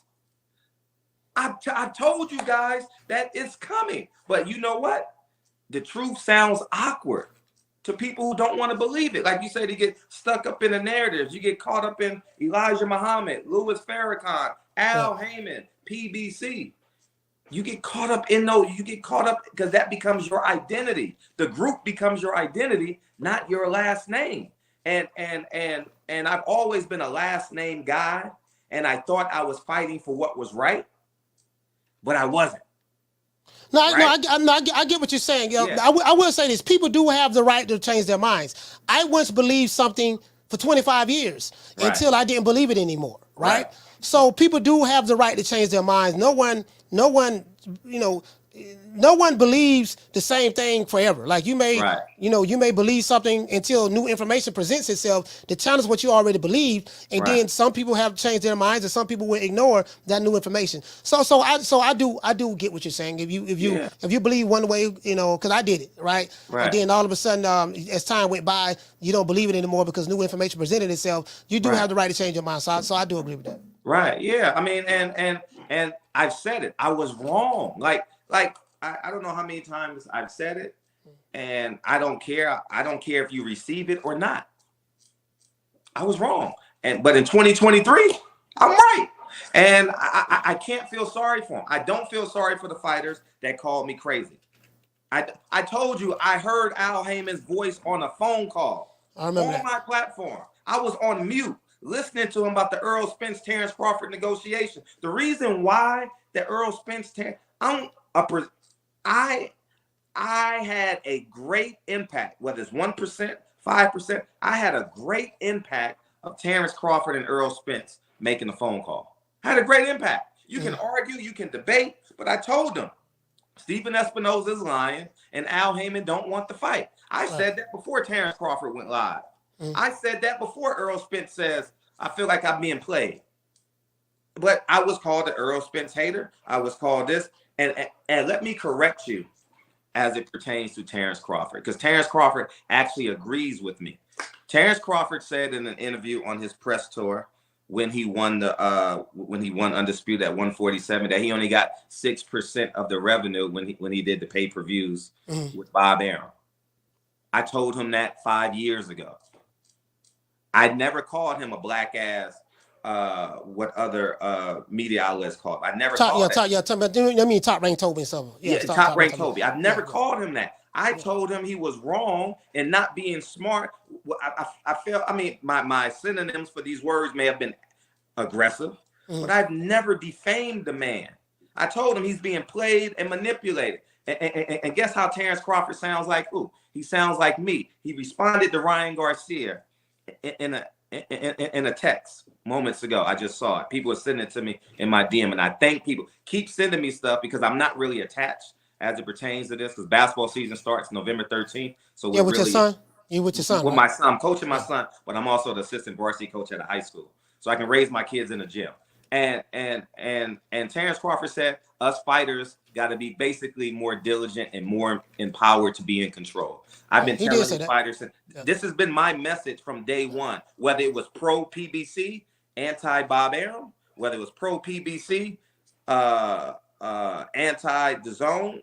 But you got to take into account, I was right about the zone, not that their business model wasn't going to work. I was right about PBC, and I was right about Bob Arum. The one thing that I will respect about Bob Arum is he respected me enough to say, you were right, dog. In private, we've had many in private conversations. You were right, dog. Like, and he's smart enough to attempt to manipulate me with interviews and conversations. And we've since been, shall we say, like associates, you know? So I will suggest, I will advocate for people. Start believing in things you can touch, feel, and see. Tangible. You know what I mean? These sky daddies and listening to YouTubers who don't do interviews, listening to YouTubers who don't touch a boxing match, listening to other people who just doing this for AdSense. Earl Spence paid people mortgages until he lost to Terrence Crawford. Paid their mortgages, paid their car payments, paid their whatever they paid for their girlfriends or their baby mamas to have an abortion or have babies or whatever the case may be. Earl Spence was a generator, was the boxing generator. And people took advantage of that. And they created narratives and they lied. And I stuck to the truth. And I could have still be doing multiple millions of views. I probably do about 400,000 views a month now. You know, 300,000, between 300,000 and 400,000 views. I'm not obsessed with for AdSense. It's just the truth, simply. What about? I remember. I seen videos where you said that actually there's a lot of the black media was able to get into these events because of you. You was able to let the man. 100%, 100%. You name them, I've helped them. Yeah. Period. And it's not out of malice. It's not out of malice. It's because I knew we had to take boxing away from the establishment. I knew we had to take it away from the Dan Raphaels and the networks. And people laughed at me for starting a platform. People laughed at me, but I never turned no one down, whether you were black, white, Asian, Hispanic. If you needed help getting into a fight, I was the plug for everybody. You wanted a second reporter in the fight, I was the plug. I can get anybody into a fight, whether it's top rank, well, outside of Golden Boy and the Zone, whether it's top rank or PBC, I can get anybody into a fight. Still to this day. So as it relates to what's going on now, what do you see the future of? Okay, Paramount Global made the announcement that hey, they're going to discontinue boxing after this year, 2024, no more boxing. Right. I think they mean no more pay-per-views as well. I think they're done with it. So how do you see this play out? You know, Al is Al. I would like to think that Al is a smart guy. You know, I get paid from Al. Just want to throw that out there. so quote unquote sources say, you know what I mean? I had somebody tell me that. So I've been running with that. Yeah, back end money. But how do you see this playing out now? Steven Espinosa, you know, the report said that he will be losing his job there because that department is not there anymore. He deserves it. Let's start with Steve. He deserves to lose his job. He's lied to the people from an executive perch. People don't understand it. He's lied and lied and lied. He's called me a liar on Twitter. People screenshot it and send it to me. I just say what I say and keep my day going. I'm not going back and forth with little Steven Espinosa. The man is too insecure. The man dyes his balding head. I'm not going to go back and forth with a man that's personally insecure. You get what I'm saying? But the point I'm making is this man has lied. He's lied to Earl Spence. He's lied to Terrence Crawford. He's lied to the public. Leonard Ellerbe is a liar. And people are more concerned about what happens to them. No, worry about your money. See, that's the whole problem. We've gone back to, we've so attached to being a part of a group. Oh, what's PBC going to do? No. What are you going to get? How much bang are you going to get for your money? Your subscription. Your popcorn at the fight. People are just so delusional. You know, so what you are your own LLC. When you take your son to a fight, that is the Washington's LLC, the Gomez LLC. People are just falling in love with with these perceived idols, Al Heyman, Stephen Espinoza, Leonard Ellerbe, Floyd Mayweather, Canelo, Terrence Crawford, Earl Spence. The list goes on and on. You understand what I'm saying? So Stephen Espinoza deserves to get fired because he wasn't an honorable man to the public. Now, getting back to what you said. No, I'm saying, what do you see? Pennies on the dollar.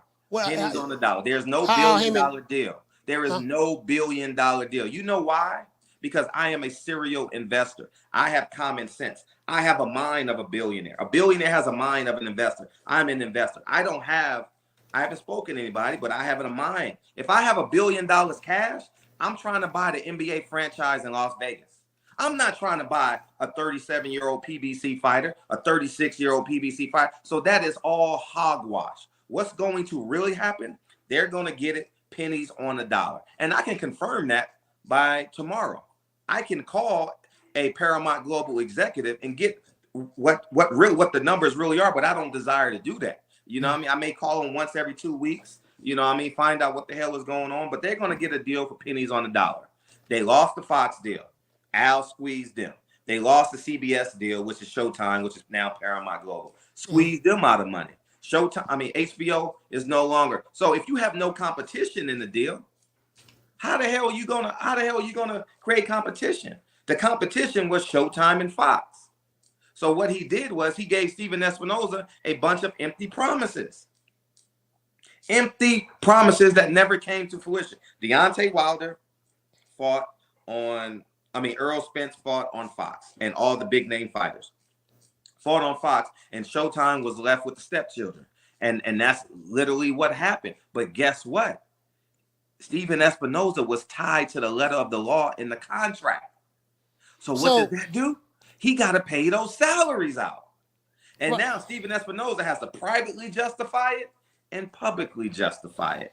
And now he is screwed because we got Stephen Fondora and versus Michael Williams, whoever these guys are. And Showtime is paying $3 million, $4 million for the licensing fee. And guess how much they're paying Stephen Fondora? Maybe $1 million. Guess how much they paying his opponent? Maybe $500,000. Who comes away with all the money? So as I'm saying, my question is, now that all of that Showtime is done. Right. Where does PBC, what Al Heyman's PBC go from here? They have to get a network deal. Which network? Yeah. So which network do you see? Which network do you see them landing with? Paramount Zone, Global. Amazon, or I'm hearing Amazon as well. Amazon Prime, but Amazon Prime is going to give them pennies on the dollar for fights. But you also got to take it back to see. That's a loaded question that and the back half ain't going to be answered. Al Heyman had up to $1.5 billion and is a failed businessman. Do you understand that?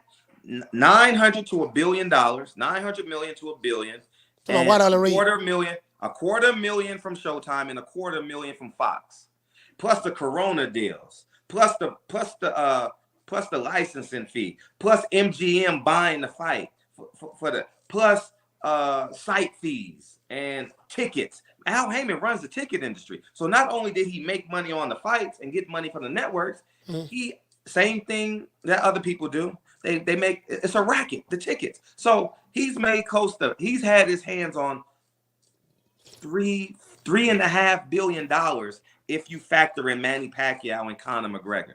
He's a failed businessman. Any fighter who is advocating for Al Heyman at this point, when he's blown through $4 billion and you haven't benefited from it, is a fool.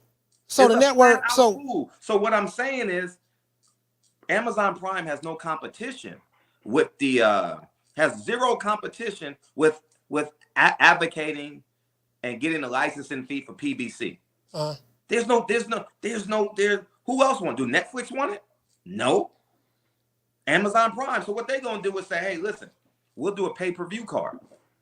Period. We'll give you $500,000 for this card as an advertising for the pay-per-view. They may pay for the card that leads into the pay-per-view as a marketing. Why Right. would you pay $500,000? So basically, they're not going to give him in your opinion, you think they're going to give him an annual budget like Al Heyman was able to get in the past, or you just think no, they won't get an annual budget because of their track record? That's I guess that's what I'm getting to.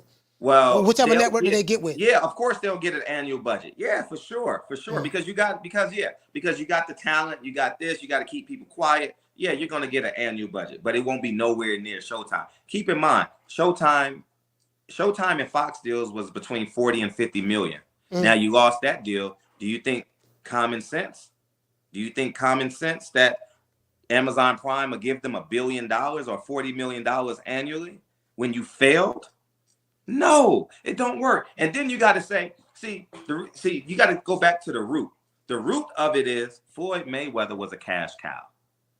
You could take anything. Showtime got the deal with PBC separate from Floyd Mayweather. The similar deal Eddie Hearn made with the Zone. You dangling Anthony Joshua. I get it. I get it. I get exactly what you're saying. Yeah, same thing. So, but what carrot do they have to dangle?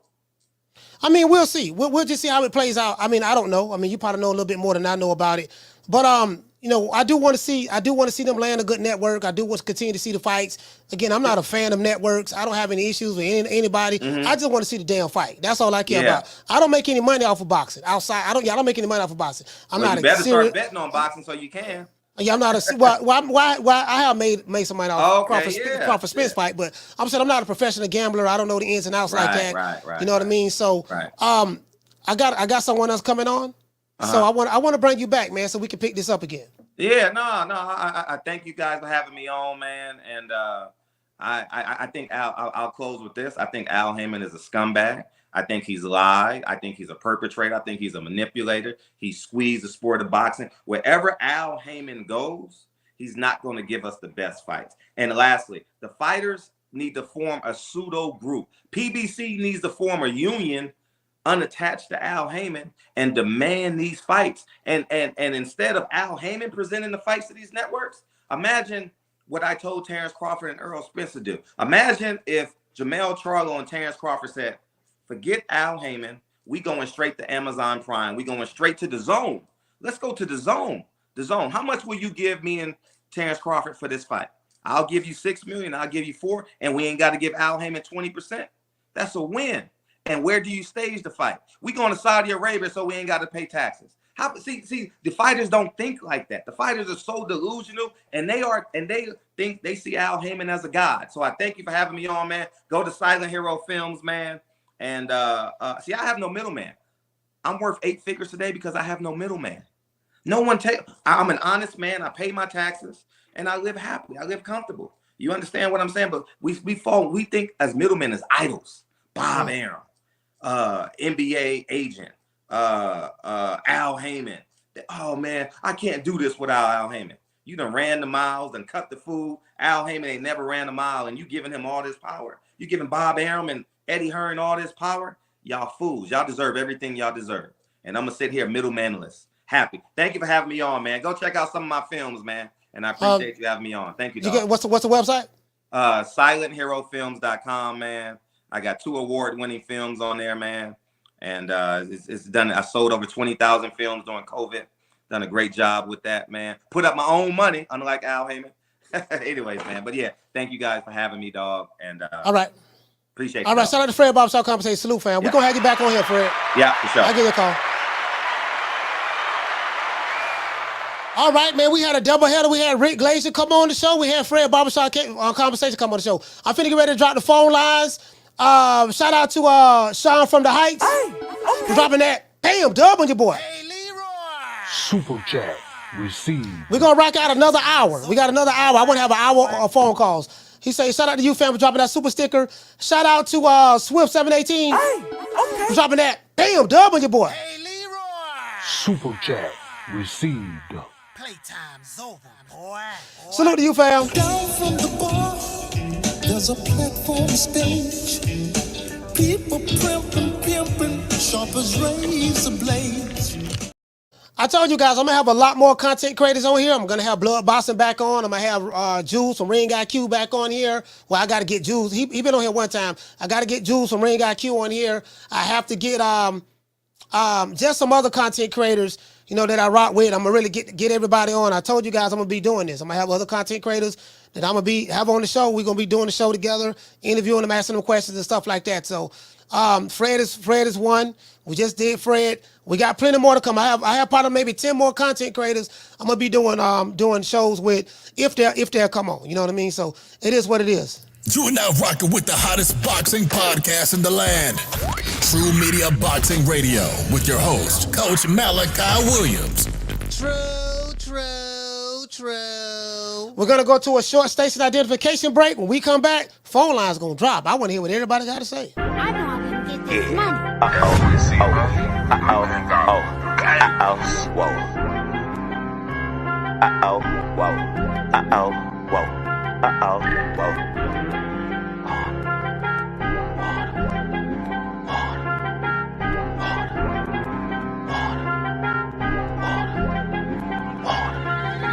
Talking water. My bracelet costs about 40 and my necklace costs a quarter. Talking water. I go stupid like on Boosie. All this jury got me foolish. All this water. All of these diamonds, they bright, so you gon' see me at night. All of this water. Now I be drip.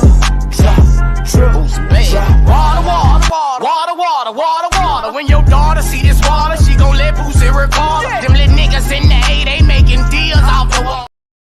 Phone line's finna drop in about 1 minute. Yep, that's right. I'm running things.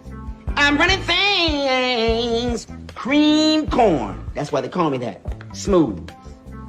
I got more measure for your pleasure. Stick with me, baby. I'll have you farting through silk. And let a nigga mess with me. I'll jump on him. All 93 pounds of pure dynamite.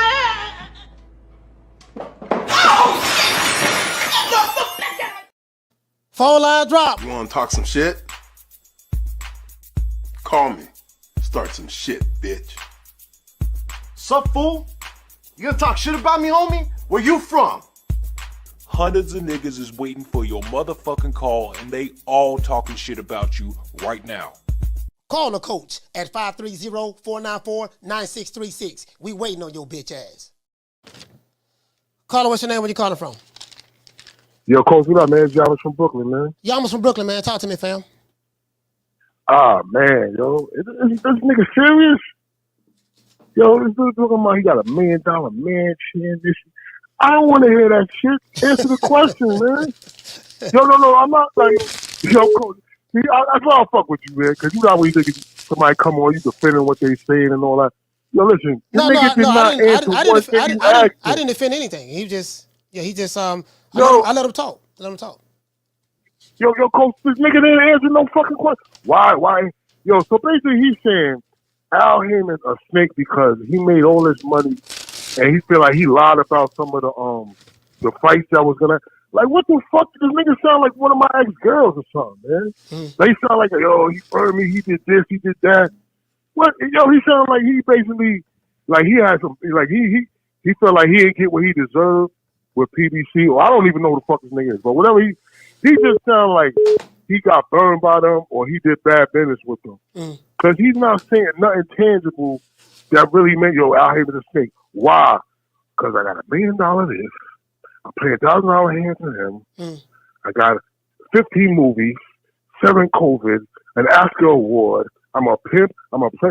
What are you talking about, nigga? Answer the question, man. Don't disrespect nobody, man.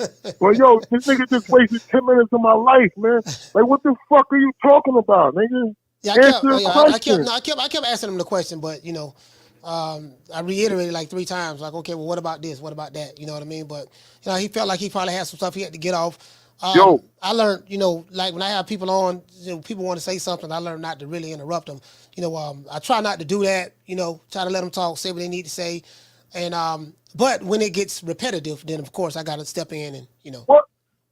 Yo, hold on, Coach. He about to buy a pro franchise? What movie was that? That's one of his movies? Yeah, I don't know. What the fuck? I'm a billionaire. I'm doing this and that. Yeah, I don't know. Hold on. I'm in with this, coach. I'm in with this. This nigga said go to Dubai. Somebody gotta put the money up. Yo, that shit ain't just like, yo, this one, let's say it's like a mid-level fight. You can't just go there and do that. Like, what the fuck? I don't know, yo. I'm not questioning who you got on here. Rick, me and Rick don't see eye to eye on a lot of shit. But at least Rick got tangible shit to say. He's telling you about this and that. This nigga talking about he got the billions. I don't want to hear that shit. Yo, listen, man, it's not bad. I'm gonna have other content creators on, so and he's one of them. I had because I had Rick Glazer, Steve Kim on, but they're not content creators. But I'm gonna have other content creators on. I had the Adams brothers, had them on when I was yesterday. I think I had the Adams on there yesterday. I'm gonna get a couple other content creators on the show, so I'm gonna be doing a lot more collabs with just other content creators. Not all of them, because I don't fuck with all of them, and they don't fuck with me. You get what I'm saying? So, and you know me, I don't ambush people like when I'm here. Like when they come on the show, I don't bring them on the show for the sake of attacking them or ambushing them like other content creators. I don't do that. I will ask you some tough questions, but I'm not going to be on here just ambushing you just to try to make you look bad. I don't do that. I don't do that. I respect that. But Cole. The nigga didn't answer one thing you asked him, man. He even said at one point, he was like, yo, let me rewind. And I was like, hold up, nigga. I ain't asked you about none of that out there with Hoy shit, man. Yo, what about this? Why is this? But yo, I know you got mad calls. I'm enjoying the show either way, though. So you're doing a good job, Cole. Like and subscribe. Peace and love, fam. All right, shout out to Yamas, man. Brooklyn, stand up. Hey, you guys subscribe to and sign up for the newsletter as well. It's pinned to the top of the chat. Like me, right? Even if I don't agree with you, I'm not going to attack someone online. You know what I mean? Like, I've seen dudes go on other people's platforms and niggas went to attacking them. Yeah, nigga, what's up with this? Why you said that? Yeah, I'm going to pull up, drop the addy. I got shooters. Bitch ass nigga this and that. Yeah, how sometimes when you see Bill Haney, he'll go on Whole Money Channel. And for the life of me, I say, dude, hold on. I say, for the life of me, I don't even know why you even put up with this shit. Like, you guys remember when I had Bill Haney on the show? I said, my man, why you go on other people's platforms just to let them disrespect you, talk shit about you, call you bitch ass nigga, this and that, and you keep going back over there? Like, when people come over here, I'm not going to do that. I don't give a fuck about how anybody in the chat feel about them or how I feel about them. I can't let my personal feelings get in the way and start disrespecting people. I'm not going to do that. You get what I'm saying? I don't do that. You know what I mean? Now, I'm going to talk shit by myself. That's what I do. But I'm not going to get, I'm not going to get people on here and just try to go at them because somebody in the chat have an issue with them.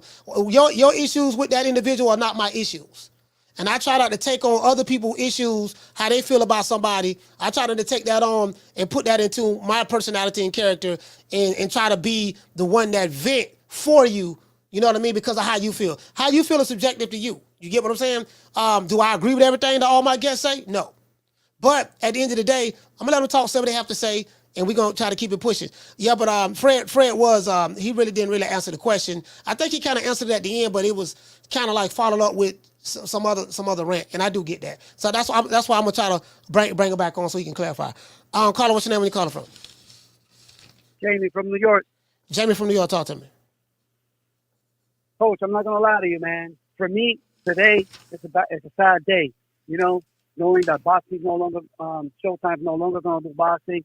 It saddens me, man, because, I remember growing up, HBO, we all know they're not they're not doing boxing either. But, those two cable channels, man, they ran boxing for decades. You know what I'm saying?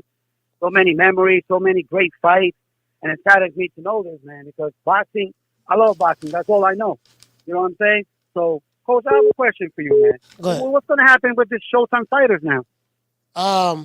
So I mean, there's no more Showtime fighters. I mean, if Showtime says that we're going to get rid of boxing, well, Paramount says we're done with boxing at the end of 2023, then there's no such thing as Showtime fighters because there's nowhere for them to fight on Showtime because they don't have boxing anymore.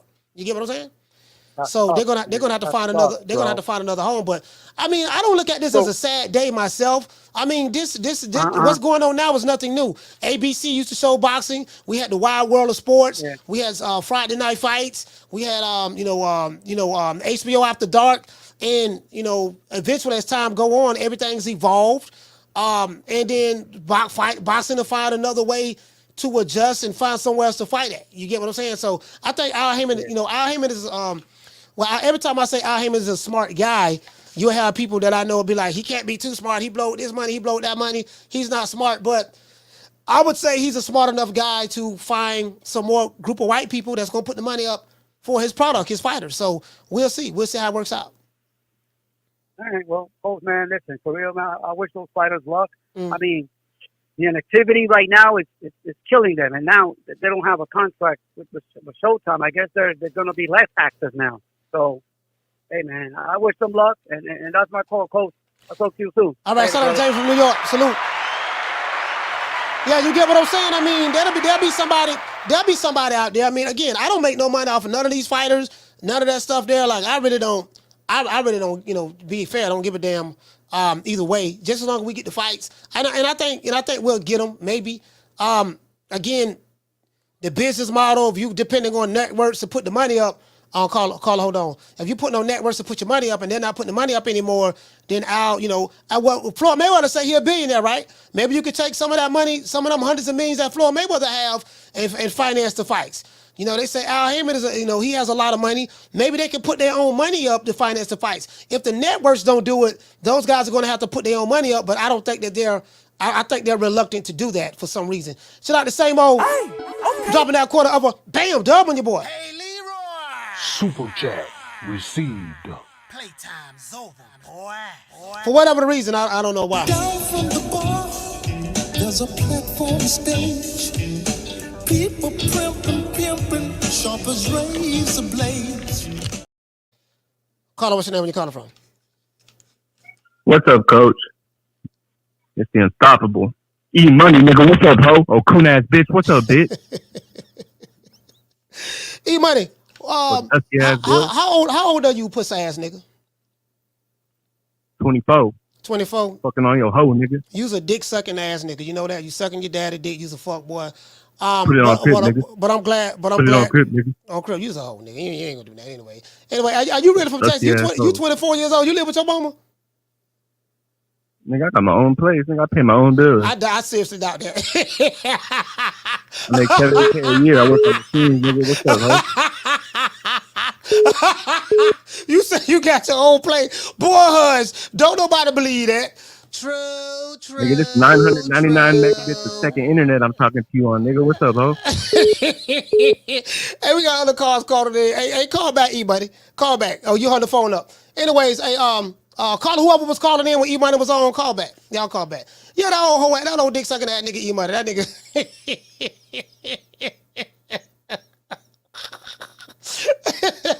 Oh, no, that's a whole ass nigga there, boy. Anyway, E-Money one of my biggest fans, though.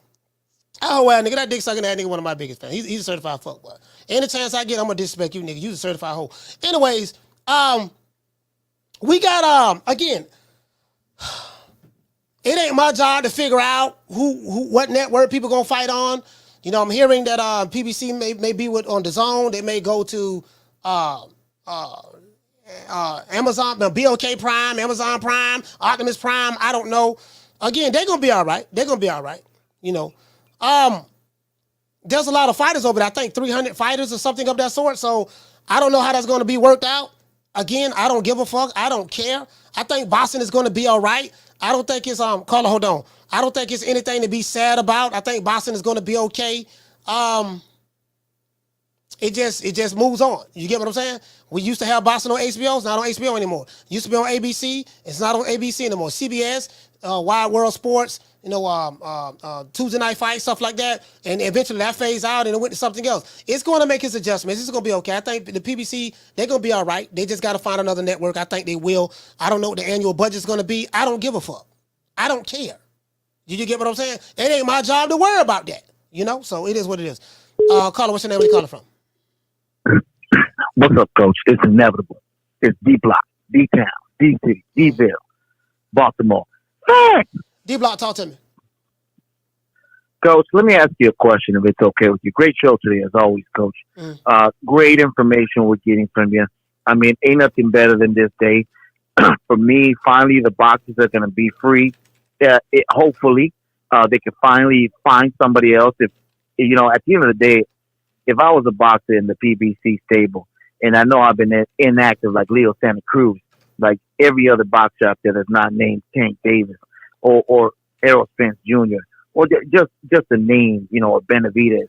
If I was them, I'll go straight to Top Rank, the Zone. I'll go straight to other networks. At the end of the day, you got to feed your family. You can't just wait on somebody called Al Heyman. Al Heyman got his money. You know what I mean? He got his bank account, his Swiss account. He knows what he's doing. Now, these boxers, they need to realize this guy has broken down from Fox, now Showtime, NBC. I mean, he was with HBO and took all the fighters from De La Hoya. At the end of the day, it's not De La Hoya wasn't in his right mind. They know they sneaked that out of the way. And I feel, like till this day, Coach, I don't agree with De La Hoya what he's done recently, but the guy had a great stable.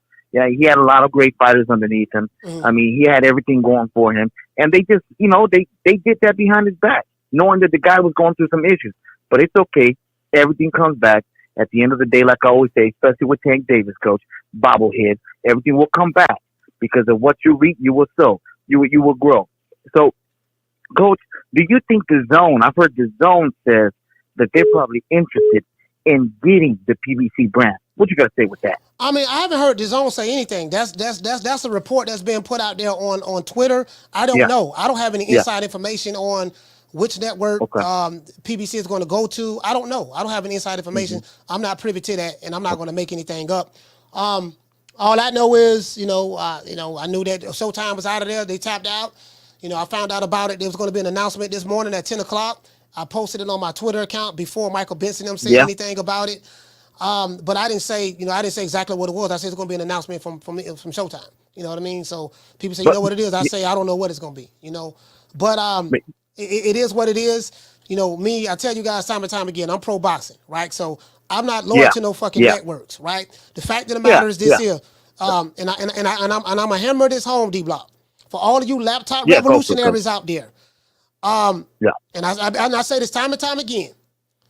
Wakanda, PBC, for you Wakanda niggas, has to get the vibranium from the white man, which is the networks.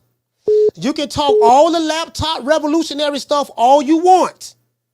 But if the white man don't finance Wakanda, the Wakandites don't get the vibranium. I've been saying this.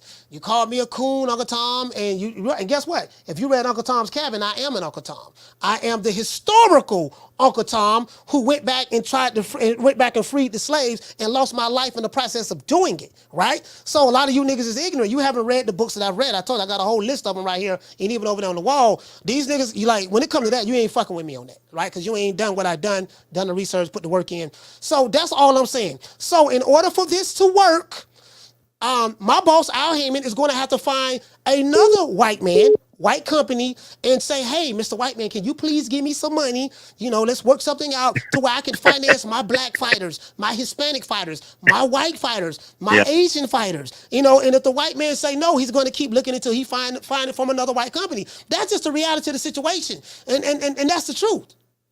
But I'll let you finish up. Go ahead. Yeah. I'm going to let you go like this. It's a great show, like I said, Coach. At the end of the day, everything that you do and you do bad to people, it's always going to come back. Now, do I think Al Heyman is a cancer to boxing? Fact. I think he is. At the end of the day, he's going to get what he gets. I mean, that's why he got pushed over from the music industry.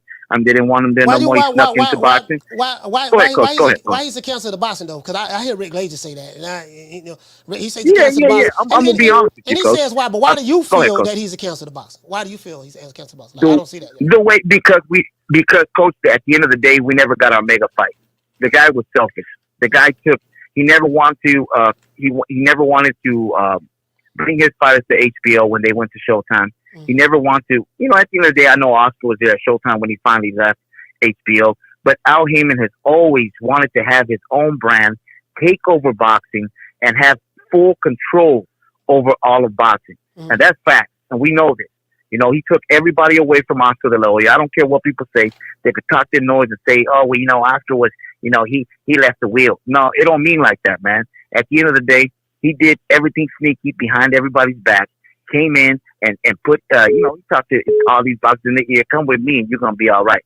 So like I said, Coach, do I think he is what he is? Yes, just like Rick Glazer. That's why I agree with Rick Glazer. that it is fact. Al Heyman has been bad for the industry. No matter what, he paid all these boxers all this money, and look where they're at now. Now they're used to this, and they like I said, Coach, earlier, back then, a couple of weeks ago, whenever this happened, it is going to change. D Block, D Town, D City, D Bill, box. Yeah, like for me, I'm gonna be like for me, guys, it ain't. This shit ain't personal to me like that. I get it. Al Heyman had a business model, and he stuck to his business model. We didn't get the fights that we wanted when we wanted them. That is true. They did try to go out with a bang and finally make the Crawford-Spence fight, but that was Crawford and Spence made that fight. You know what I mean? Spence went against what Al Heyman's wishes, and he went ahead and made his own fight with because they wanted him to fight Keith Thurman, and he didn't. Right, so it is what it is. But the fighters got to adjust. They got to adjust, make the adjustments. You get what I'm saying? Caller, what's your name? Where you calling from? My name's Tone from Pittsburgh. Tone from Pittsburgh. Can you turn down the volume in the background? Yeah. Hello. Yes, I'm Tone from Pittsburgh. Go ahead, talk to me. Yeah, man. What's up, Coach? This is my first time calling, man. Hey. I agree. Your guest, he's dealing with a lot of feelings and emotion, but I do agree with him, man. Hey, but PBC, hey, it will be good if they go to another network, but which I don't think is going to happen though, because Al, he want his own network, so he don't want those fights to be happening. You know what I mean? So what network does he have? He don't want to get with another network. So I think he might go to Amazon so he can keep his fighters fighting the same way. You know what I mean? Because Amazon will be the network though. That'll be the network. Yeah, that'll be the network, but he don't got to worry about them fighting other networks. He don't worry about them fighting the other fighters on the networks. That's why I think he ain't gonna get the Zone or the other networks. He want his own network like he had Showtime. Because, hey, while we don't get the fights, man, he trying to keep the most money in his pocket. You know what I mean?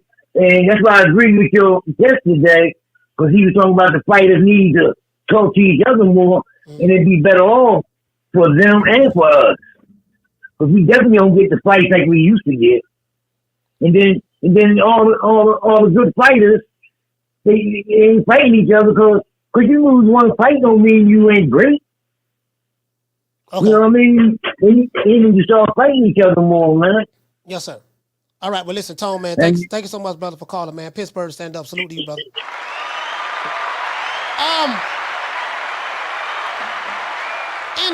And another thing, the way we started the show off with, people talking about the face of boxing, right? And that's how I started the show off, because I was trying to show how stupid this is, this debate, this argument is online. People arguing about who the face of boxing is and this and that. Showtime, well, Paramount announced that they tapping out of the boxing. The fighters are still going to fight. Boxing ain't going nowhere. I think they'll be all right. They'll be all right. It's not going to be the death of the PBC or nothing of that sort. But the death of Showtime boxing, that's official. Caller, what's your name? Where you calling from? Hello. Hello, guys. Call from. Hello. Caller, what's your name? Where you calling from? Yo, Coach, it's Boxing Wave. Oh, Boxing Wave, talk to me, fam. What's good, man? It's first time on here, man. Finally got to speak to you directly. What's good? Hey, everything good, brother, man. How you been, fam? I'm good, man. Listen, first, just want to say I love what you do, man. I've been here following you for a minute, so I'm just calling just to basically say that I'm gonna miss Showtime. I'm gonna miss HBO. But at the end of the day, I would like for everybody that's with the PBC or that was signed exclusively with Showtime, as long as they find a new home, I would like for them to go to the Zone, simply because I'm paying a high price for this yearly subscription with the Zone. They're having pay-per-views now. I just saw Regis Prograis and Devin Haney. I just saw the press conference. That's a pay-per-view. So I want everybody to go over there so we can get the fights made easier, them or ESPN. I mean, ESPN is not an option for right now, but I just want the best fights to be made at the end of the day. You know what, Bossa Wave? I totally agree with you. A part of me, I really would like to see the PBC land with the zone because we just want to see the fighters fight each other. And I think the issue has been, it's kind of like been this Cold War, so to speak, with PBC, Top Rank, Matchroom, the Golden Boy. Nobody really wanting to work with each other, or you may have a promoter that wants to work with the other guys, but the other guy like, no, we playing keep away. We got our ball. We playing on our basketball court. We don't need y'all. And as it relates specifically to the PBC fighters, because those was the guys that were saying that. Oh man, you want to come over here and fight? I heard L. Spence say this when he came to Crawford 5 years ago. Oh man, who he want to fight? He want to fight Al Heyman fighters. We got all the fighters. We got this. We got that. So I think that the fighters have taken on that mindset. You want to fight Al Heyman fighters. We're over here. We got our own clique, our own crew. We got our own. And I think that mentality has messed up boxing. Just having that mentality, and we got our ball on our court. You our fighters. Well, wait a minute. I thought Al Heyman worked for you. I didn't know you worked for Al Heyman. So do he own you niggas? Okay, he don't own you. So what are you talking about? So all I care about is, and then that was a reflection boxing. You've been doing this longer than me, but that has reflected on a lot of the boxing fans on social media. So there's been a great divide. You got boxing fans who are fans of PBC. And fans of PBC fighters, and they don't like top rank fighters. We don't like matchroom fighters. And I'm like, this sounds like some set trip shit, some gang shit. I'm like, dude, if you love boxing, what does it matter which network or which promotion the company the fighters fight with? We just want to see fighter A fight fighter B. And if fighter A is with PBC and fighter B is at ESPN, Showtime, with Top Rank, how can we come together and make that fight happen? And I think that's what killed it. For me, that's what killed it. And it held up a lot of great fights because guys like Crawford, specifically him, he got a lot of hate over the internet for years simply because he wasn't with PBC. Yep. You know what I mean? And a lot of fighters that's with ESPN or even was with Matchroom or DAZN or whatever, great fighters, but because they were on the wrong side of the street, a lot of people was hating on them all this time. And then when they went on there to fight and actually fight, all this build up for all these years. I mean, it was good promotion, but the name was tarnished, and you got people hating them just because they're not with a specific promoter. They were looking at Bob Arum like, oh, you with Bob Arum. You a coon, you over there. I've heard all of that. You with the blue-eyed devil, some shit they learned from Nation it's Islam. all about the you a word, coon. and it's all about the money. Yeah. It's all about the money at the end of the day. Like all of these fighters, now that Showtime is gone, they're going to follow where the money is at anyway. Yeah. So what was all that talking for? The money is over on Matchroom or Golden Boy or Top Rank or wherever, Boxer. You're going to go where the money is at. And everybody was making it about everything but the money, and the great fights. So I agree with all of that, man. I just wanted to say that real quick, man. I'm going to let you keep doing your thing, man. Beautiful work. Yo, you rose to the top very, very quickly. I love your show. I listen to you almost every day, and keep doing your thing, bro. We'll link up soon. Yeah, we got to link up. Yeah, I was just going to ask you that, man. I definitely want to get you on the show, man. And you say I don't do ambush journalism. I don't do that shit, man. Like, I respect everybody who come on the platform. I ask good questions and stuff like that, man. But I definitely want to, you one of the channels I watch every day as well. I have a great deal of respect for you. I would definitely love to meet you one day. Brother, I met Blood Boston one before, so that's a big dude. That's my main man. But yeah, man. But I met him one day, so I hope to do that. I want to get more content creators on, and I appreciate you, brother. Thank you so much on Boston Wave. Salute. Got you. Yes, later. Shout out to Boston Wave, man. Shout out to Boston Wave, man. He's one of the nice guys on YouTube. I wish I was a nice dude. I wish I was, man. Like people like Boston Wave. Like them some smooth cats, they really don't let nothing get to them. I'm just a fireball. I'm like, man, fuck that shit, man. Fuck these niggas. I'm like, motherfucker come at me, I'm at them. I ain't. But that's just my character. That's how I am. Caller, what's your name when you calling from? Martin from Oakland. Martin from Oakland, talk to me. Yeah, Coach. Remember following the Canelo Jamel Charlo fight, you had a youngster out of Sacramento, Joshawn James, on the show? Yeah. Yeah, remember how he talked about a story about how an American fighter paid the judges or the commission out in Mexico to change a loss to a win? Yep. Well, you know who they're saying that was, Coach? Who? They're saying that's the town's own Devin the Dream Haney. Who is saying that? So Ellie was talking on at Robert Garcia's gym that he heard it from Regis Prograis, right? And I'm like, did he really say that shit, or is he talking out his ass? So today during the press conference, I was up. I should have took some video footage for your ass, but I was slipping, coach. I was slipping. He threw it in his face during the press conference. He said, "Yeah, that's why you was over there paying motherfuckers to whoopty whoop." And I'm like, "Damn," because you know you got to take anything that comes out of Ellie's mouth literally with a grain of salt and probably some rubber gloves. But yeah, he said it just like that, coach. Did Ellie say it? Ellie said he heard it from Regis. Then it came out of Regis' mouth during the press conference for the fight.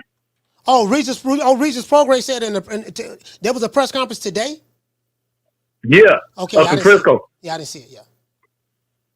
Yeah, because I'm not gonna lie, I was like, you know, I could see somebody doing that, cashing out, you know, somebody out there in Mexico to, you know, clean up the loss, but I guess it was Devin Haney. Yeah, I don't know. I mean, the thing is, we won't know. We don't have any proof of that. I think the only ones who would know was Bill and Devin Haney. They probably would know, and whoever Regis Prograis got the information from, they would know. But me and you don't have any way of knowing. You're gonna have for sure. Yeah, ain't nobody gonna admit that. Yeah. I mean, I know a couple of cats that fuck with Bill Haney out here, and you know they ain't gonna say shit, even if it is true. Yeah, for sure. Well, shout out to Mark from Oakland, man. Salute, fam. Let me get the super chats out the way. Let's get to the super chats. Shout out to someone dropping that quarter of a bam dub on your boy. Hey, Leroy. Super chat received. Playtime's over, boy. Got other calls calling in, but the caller's gonna have to hold on. Caller, hold on. What you say, fam? You said, what do you think Spence can do better to win Crawford rematch? Nothing. He said because Spence can't do worse than what he can. It's nothing he can do better. He doesn't have the footwork. He's still slow. And he doesn't have the ring IQ that Crawford has. His timing is still off. Just stylistically, Terrence Crawford is just an overall better fighter than him. And there's outside of him having a puncher's chance, maybe putting some egg weights in his gloves and catching Terrence Crawford with the lucky punch and knocking him out. Outside of that, there's nothing that he can do. Anything that Errol Spence can do good, Terrence Crawford can do better. So I don't see nothing that he can do. He gonna get his ass beat again. Probably gonna get stopped less than 9. Shout out to Swift 718. Dropping that quarter of a bam dub on your boy. Hey, Leroy. Super chat received. Playtime's over, boy. He said, "What you say? I feel bad for Al Bernstein, Mario, Ronaldo, and now seeing with Showtime box. I mean, they'll be all right. They're millionaires. They got plenty of money. I don't feel bad for them. It's just a job. People lose their jobs every day, B. Carla, what's your name? Where you calling from?" Hey, son, what's good with you? Yeah, I for the life of me, I don't understand why motherfuckers always worry about millionaires. God damn, who gives a fuck? Shit, I ain't never seen so many motherfucking middle class, lower middle class motherfuckers worry about millionaires. Motherfuckers worry more about a millionaire's person than what's going on in their own goddamn household. Man, fuck them. Shit, I wish if it was up to me, if it ain't the zone, it needs to be all the motherfuckers need to be. They shouldn't even have a home. So what I'll need to do is set up shop and shop each last fight he got on his docket that he wanted. Shop your fights and let somebody buy them. That's how you should do it. Don't give that motherfucker no more money for a year. Put him on a month-to-month deal. All right, what you got for me? What you got for me, Slim? Okay, we'll take that. We'll pay for it. What you got for me? No. You try and give us Ocampo. You try and give us Ocampo and motherfucking and Josito Lopez, man. Nobody wants to see that as no main event, man. What else you got for me? Don't nobody really want to see Earl versus Bud, but they still trying to push that bullshit. This is the shit we talking about. Stop mentioning that motherfucking rematch, man. Stop talking about that bullshit. Let's move on from that. Fuck, man. Ain't nobody want to see that shit. Ron, you know what? Now we know why. Now we know why the fight for Crawford and Spence that was scheduled for December. Now we know why it's not happening in December. They saying we're gonna push it back to February because and Paramount was tapping out. They like, nah, man, we ain't. Nah, we done. No, we ain't paying for that bullshit after that motherfucking. You put a drunk in the ring. How the fuck y'all put a drunk in the ring with a gym rat? Man, nobody wants to see that shit. Don't nobody want to see that, man. But at the end of the day, Mo, if it ain't the zone, man, the motherfuckers they don't even deserve a home until they start doing right by the fans. And I'm tired of these motherfucking fans worried about millionaires all the goddamn time. Worry about what's in your household. Worry about what's in your budget. Don't worry about a millionaire budget. We actually good. Don't worry about us millionaires. We good. Hold on, Ron. I disagree. I disagree with you because even though I'm at my baby mama house, sitting on my baby mama's rental center furniture, drinking up all the juicy juices, eating all the cereal, drinking all the Kool-Aid, smoking on the Nick Sack and Reggie. I still reserve the right to worry about where the annual budget is going at for my favorite promotional company. How much my fighter gonna get paid, even though I ain't got no money in my goddamn self, but I reserve the right to do that. Exactly. You can't tell me not to worry about other people's pockets. Right. my fighter deserves 75% of the split. And then I'm gonna pay $90 on the pay-per-view, even though I don't even have gas in my motherfucking vehicle. Or I gotta re-up on the fucking bus pass. You think what I'm telling you? Like, come on, Slim. Like, fuck them. If they don't go to the zone, if it's the zone to bust, fuck them. That's how I feel. And let that motherfucker stop each and every one of these fights he got under his umbrella to each and every network. I don't give a fuck if it's ESPN. I don't give a fuck if it's Peacock. I don't give a fuck if they take that shit to the UK. I don't care. Shop that shit. Because if you do it that way, that motherfucker, it's going to be some quality control. And if they go to Prime, that's going to be the worst thing ever. Steven Espinosa going to go right along with them. It's going to be the same motherfucking shit. Robbing motherfuckers. But I'm out, Slim. All right, shout out to Ron Boy Fresh. Salute, fam. You know what? I kind of would like to see the PBC go over there if they can get a deal with the zone, because I think it'll cut out a lot of the political red tape. As I said before, bro, you guys know how it was. It was pro PBC guys, F top rank, pro top rank, F PBC. Pro Matchroom, F Golden Boy. Pro Golden Boy, F PBC and Top Rank. And it seemed like they divided the fan bases. The fans is worried about social media fans. They think they got a pro-black revolutionary in Al Heyman that's campaigning their cause. Like, these niggas made this shit up out of nowhere. I'm like, damn, what the fuck this got to do with boxing? And it came from one boxing community, the Alphabet Boys, the SLDBC. It came from them because they brought that unconscious community stuff over here in boxing. Caller, hold on. It had nothing, which it had nothing to do with boxing. So I realized, I said, you know what? These niggas ain't boxing fans. These are laptop revolutionaries, right? These are laptop revolutionaries, and they talk about, you know, the code and this and that and yada, yada, yada, yada. And they ain't read none of the shit that I had to study in order to have debates. You know, Neely Fuller, Black Labor, White Wealth, you know, Dr. Claude Anderson, you know, Uncle Tom's Cabin, Dr. John Herrick Clark, you know, Dr. Ben, you know, like that. I'm like, these dudes just sitting here doing a whole lot of talking and capping in the name of revolutionaryism, when in reality, PBC is funded by white folks. So how can you be pro-black and bang on the white man and hate anybody when you don't like this white man, that white man, and you're a cool Uncle Tom sellout because my worldview is not your worldview? And remember, I told you guys, I was a professional Wakanda nigga myself. I used to be like them niggas for 25 years. I was dumber than the motherfucker, dog. I read all these books, studied them, and I used to have all kind of debates. I was a professional Wakanda nigga. I had a master's degree in Wakandaism, and that's why it's so easy for me to defeat these dudes.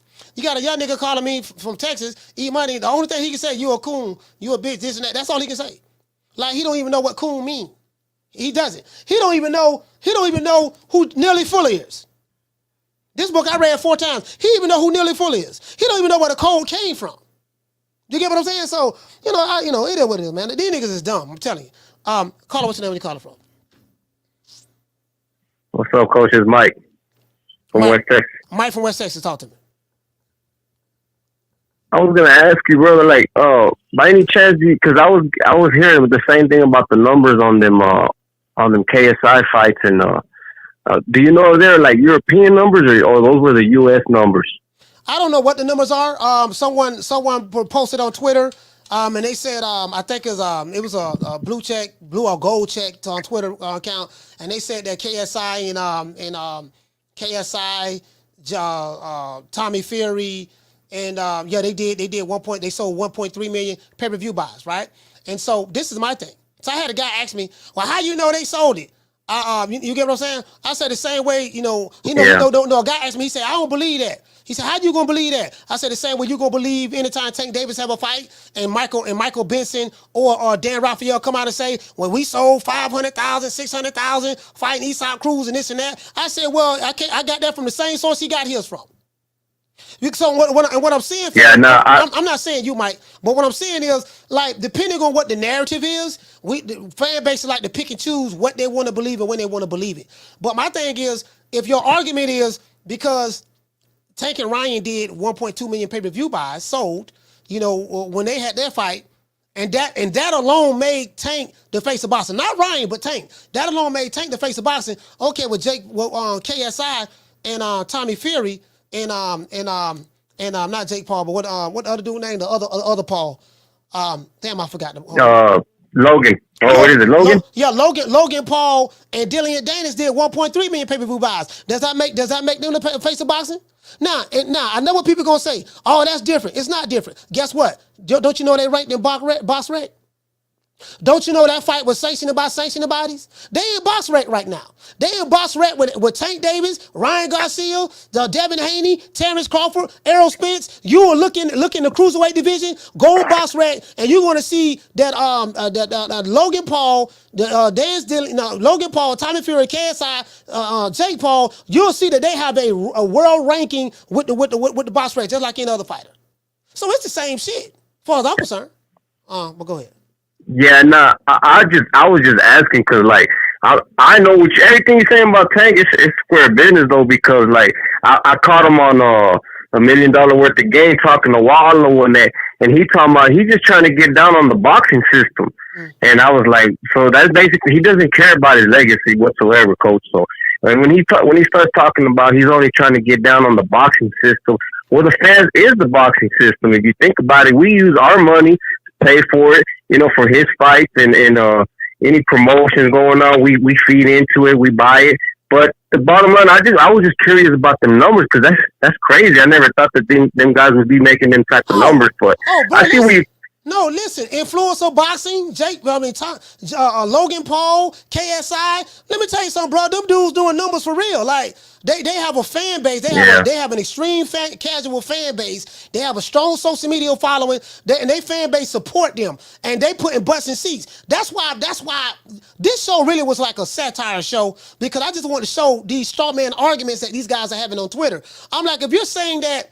Okay, numbers, as Booger Ray Leonard would say, Tank is doing phenomenal numbers. He's putting butts in seats, and he's selling out everywhere he goes, and Tank is that guy. So guess what? That means Logan Paul is that guy. That means Tommy Fury is that guy. That means KSI is that guy. Yeah, no, I do think that he does got the potential to be the face of boxing. But he's gonna have to take on them big fights, coach. You see what like Showtime leaving, it's starting to make sense why Al went over there and grabbed Canelo and Bud at the right time, man. I guess he knew they were going out and he was gonna go out with a bang, huh? Yeah, I don't know what it is. Well, Canelo, it's like the Bud. It was like the Bud. He didn't want no parts of that guy. And Errol Spence is the one that made that fight. That's why Spence said that.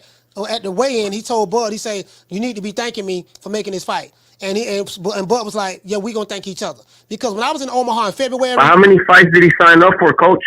How many fights did Bud sign up for over there? Do you know? Just 2 fights. The 2 fights is with Errol Spence. That's it. Oh, okay. Appreciate the call, coach. All right, shout out to Mike from West Texas. Yeah, so hold on. Y'all think I'm capping, huh? Hold on, y'all think I'm capping? I'm finna show you something. As a matter of fact, let me do this. We're gonna take a short station identification break. I will address the super chats, but I'm gonna show you something. Some of you guys may think I'm capping. Some of you guys may not believe me. Guess what? I'm gonna show you. I'm gonna show you right now. And ever since that first night, it seems like I've been going crazy about you. Mint green chrome in the butt, burnt orange 550. Say the pinky ring pimp, give love pussy. Seafood, big pool, make your girl look. Backwoods, big grill, watch the chef cook. Talk slow, big smoke in the moonlight. Knock your doors down, shout it till your mind right. East Point, Fulton County, where a nigga from. Got love. Hold on, I'm finna show y'all something. I'm finna show y'all something right now. So enough here. I ain't bullshitting. Y'all know me, but I got receipts. I don't know about no other niggas, but I got receipts. No, hold on. I know what people, oh, that's different, man. Hey, you talk about two different fan bases. You comparing apples and oranges. Bullshit. I'm comparing apples with apples. How do I know? And this is what Blood Boxing talking about. These fake ass ranking systems. You can take ranking systems and you can put anybody you want. Let's say I got him there, I got him there. Let's go look up old Jake Paul too. Let's look him up too, even though he didn't fight this weekend. But I'm gonna show y'all. No. It's influencer boxing. That is true. But guess what? It's still boxing. Still boxing. I'm finna show y'all right now. I know y'all think I'm lying. I know some of y'all think I'm capping. But boy, one thing about the coach, boy, I come with receipts. True. When it comes to boxing, we got it on lock. With your host, Coach Malachi Williams at True Media Boxing Radio. True. Look at this shit. This box rec, right? Now, I can look up Errol Spence. Guess who's in box rec? Errol Spence. Guess who else is in box rec? Crawford, Tank Davis, Ryan Garcia, Jana Begg, Tim Zoo. All of these guys are in box rec, right? Hold on. Carla, hold on. All these guys in box rec. Look right here. Out of 1,175 fighters in cruiserweight, he's ranked number 201 in the world. In the U.S., he's ranked number 31.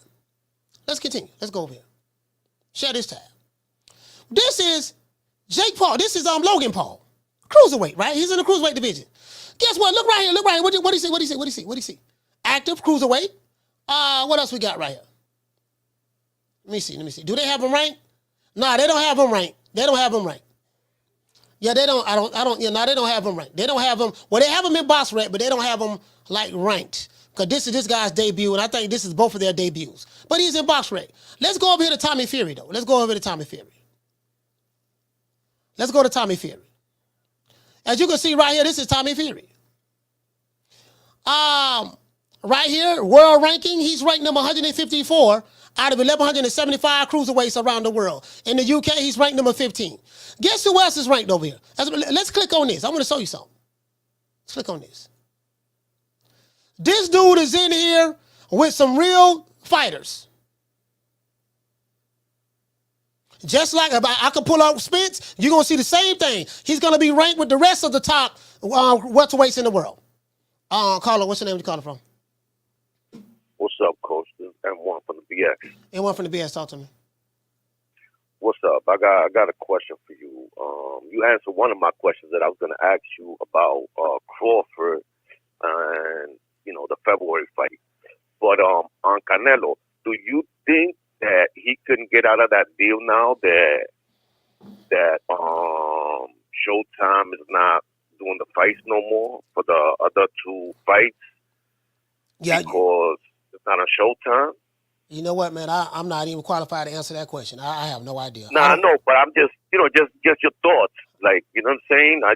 Because I was breaking my head like, damn, could he still be, you know what I'm saying? Could he get out of that contract or? Yeah, I don't know. I really don't. I don't know. I don't have enough information to say he can or he can't. I don't know. I was just breaking my head with that shit. Like, damn, what the fuck? Because that Benavidez fight, I was like, fuck, Yeah, and if you don't get a home, Al Heyman, are you still gonna thank him every day in your show? Oh, I mean, I'm gonna thank him sarcastically because I'm making mockery of these pro network, pro PBC guys who thought listen. I'm gonna troll them niggas to eternity. That ain't gonna never stop. Yeah. I'm too petty. I'm too petty to stop. I ain't gonna stop. My pettiness is at an all-time high. I'm the pettiest, probably one of the pettiest niggas on the planet. To be honest with you. We don't want you to stop anyway, bro. All right, shout out to M1, man. Salute to you, fam.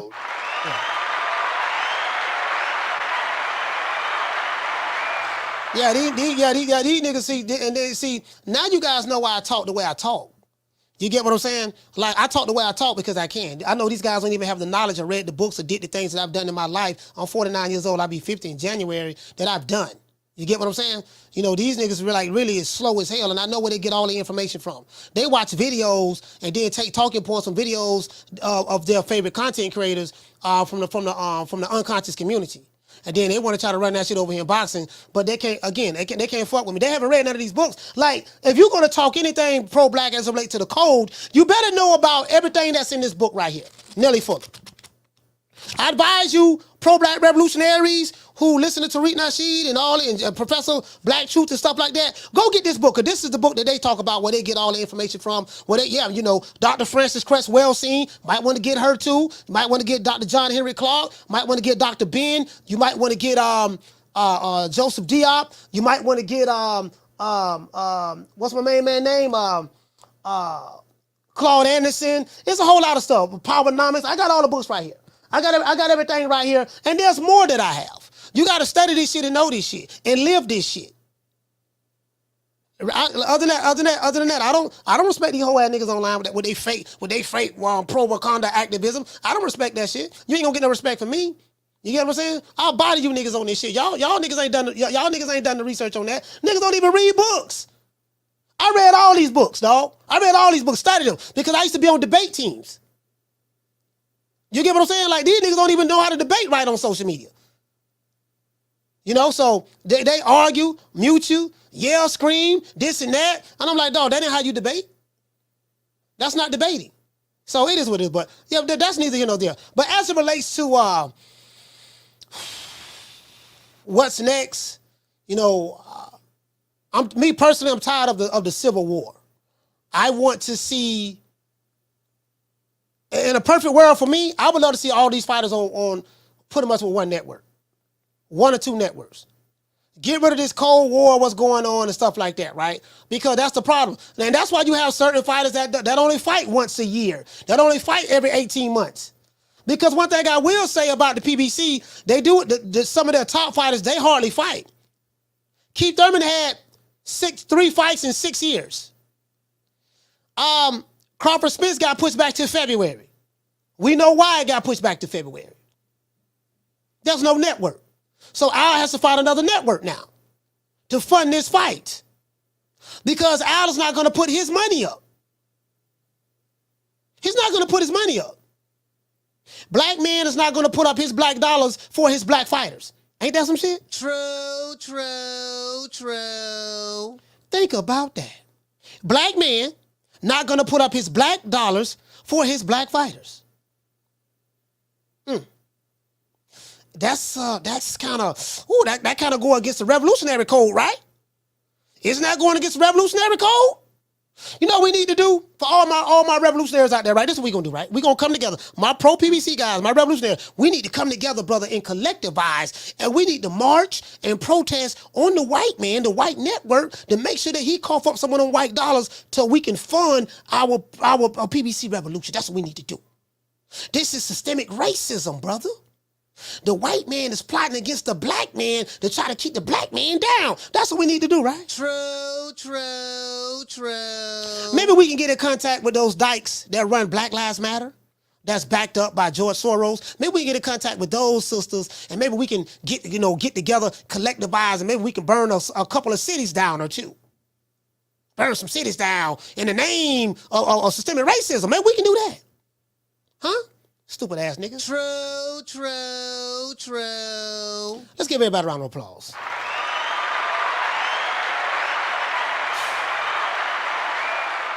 He said, Cole, did you check out the Hanen on Regis press conference? No, I ain't check it out. I'll check it out when the show over with.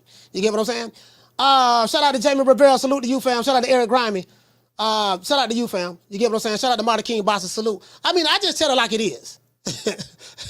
You know, that's why I laugh. Every time a nigga call me a coon, I'm like, what? I'm more pro-black than any of you niggas. Combined. Carla, what's your name when you calling from? This is Don C. from Oklahoma City. You say Don C? Can you hear me? Yes, sir. Yeah. Don C. from Oklahoma. All right, listen. All right, check me out. I've been arguing with one of my friends, and because I'm basically trying to tell him the only way the whole sport can get out of this situation is if everybody comes together. That's the only resolution. because there's too many fractions. There's too many hands in the pot. There's too many, you got this promotional company, that promotional company. You got this advisor, you got that advisor. If the whole sport came together, right, as a collective and said, hey, I can sell you all of these fights as a sport, not just as an individual entity, promotional company, as a sport. You could go to NBC because you just saw NBC just did that deal with the UK company. Right. You could go to NBC and get a big bag. But as long as you got all these different fractions, and if you look at Bud Crawford's tweet today, he's saying what I'm saying. I think you're saying the same thing. The only way out of this is if everybody comes together. Right. If everybody comes together, you can then sell inventory to one of these networks. You see it all the time in college football. You see it in college basketball. Some of these conferences in those sports don't have huge numbers, but they have the inventory that those networks want to put on TV. Right. Boxing is a great sport. And if they came together, you would be able to sell that to a network and everybody would eat. But as long as everybody has this individual mindset, we're going to continue to have the same thing. And I'm going to be honest with you. If it keeps going the way that it's going right now, because HBO went away in 18. Yeah. Showtime went away today, right? Yeah, if the it end of the keeps year. going the way that it's going, they'll be done at the end of the year, yeah. Or yeah, you're right. At the end of the year, in December. If it keeps going the way that it's going, the sport as a whole is going to be extinct. And we don't want that. They got to come together. It's just that simple. Yes, sir. I mean, so I appreciate you. Yeah, man, shout out to Don C, man. Hey, thank you so much, brother, for calling in, man. Your point well taken. Salute, brother. Thank you. See? No, this was going to happen. This was going to happen. It's going to open up more doors for KSI. It's going to open up more doors for Jake Paul. It's going to open up more doors for Logan Paul and Tommy Fury. See, they going to come along. Hell, you know what? Listen, they got these dudes in box rec. Look at this, man. I ain't making this up. Look at this. Shout out to my sister Jackie Hernandez. Hey, we're dropping that quarter of a bam dub on your boy. Hey, Leroy. Super chat received. Playtime's over, boy. Man, look at it. Look at this, man. Look at this. Look at this. Out of all of the cruiserweights in the world, you have Chris Smith, which is the champion, WBO champ, Richard Riakporhe. You have Lawrence Okolie. Let's keep going down. Number 15, you have Tommy Fury. He's the number 15th ranked cruiserweight in the UK. You can't make this shit up. Oh, let's go to Jake Paul. Look at this guy right here. Jake Paul in the US. Let's go here to the US. Jake Paul in the US. Joe Smith Jr., Marcus Brown, Sonny McEdwin, Derek Miller Jr., Adrian Taylor. Let's keep going down. These are all the cruiserweights, right? Cruiserweights. Roy Jones Jr. I don't know why they still got Roy Jones Jr. down here. Oh, I guess because Roy Jones Jr. is still having fights. They have Roy Jones Jr., 100 years old, ranked number 22. And they have Jake Paul ranked number 31 in the U.S. out of all of the cruiserweights. This guy is on here on Box Rec with real fighters. So don't tell me that, oh man, it's different, coach. No, they can't be the fake to boxing. That ain't no real boxing. Oh, no. True. No. They ain't Box Rec, baby boy. And that's what I told you. This is what Blood Boxing was talking about. The ranking system is so crazy. It's just like what the Adams brothers. We had the Adams twins on here, right? What they said, we need to have a quality of opponent rankings. Like, dude, you gotta justify putting certain dudes in the rankings. So okay, baby boy, we want to put him in the top 10. Okay, who he fought to get in the top 10? Oh, now you asking too many questions now. I don't know about that there. Why you gotta ask me questions? No, we gotta justify that. Okay, you say he's a top 10 cruiserweight because you're gonna have casuals who gonna use Box Rec. They're gonna use ranking systems to justify why they fighter is the cash cow. Why he this, why he that. He's a real fighter. No, you don't know how he got in there. Hell, I got shit. You know what? Check this out. Listen, I got Poach Out Willie. in the welterweight rankings right now. You get what I'm saying? I got hippity and hoppity in the featherweight rankings right now. Old pussy ass nigga, what's going on, boy? I'm telling you, boy, I'm knock your fuck ass out, boy. Blow for blow, pound for pound, nigga. I got the title, nigga. I'm telling you, boy, for the knock one of you Wakanda niggas out. Nigga, I got these hands, nigga. I'm throwing them paws at that nigga for knock your ass down again, nigga. Get your ass back up, nigga. Don't run, nigga. Don't run, nigga. I'm telling you, boy. I want all the smoke, nigga. I'm throwing them paws, nigga. I'm putting them hands on you, nigga. I told you what I'm gonna do to you, nigga. Catch you with the check left hook, nigga. Check left hook, nigga. I told you, boy. Pound for pound, nigga. I'm the best. This more action than any Devin Haney fight. Put these paws on you, nigga. I told you, I got your backing up, nigga. I got your backing up. Nigga, watch that check left foot, knock your ass down again, nigga. I'm telling you, boy, it is what it is, nigga. I'm gonna make it do what it do. I'm telling you, boy, we ain't even playing over here, boy. This add validity to everything Blood Boxing said. This shit is fake as hell, bro. Anybody can get in the rankings. You have influencer boxers. Influencer boxers are people, social media boxers. KSI, Logan Paul, Jake Paul, Tommy Fury.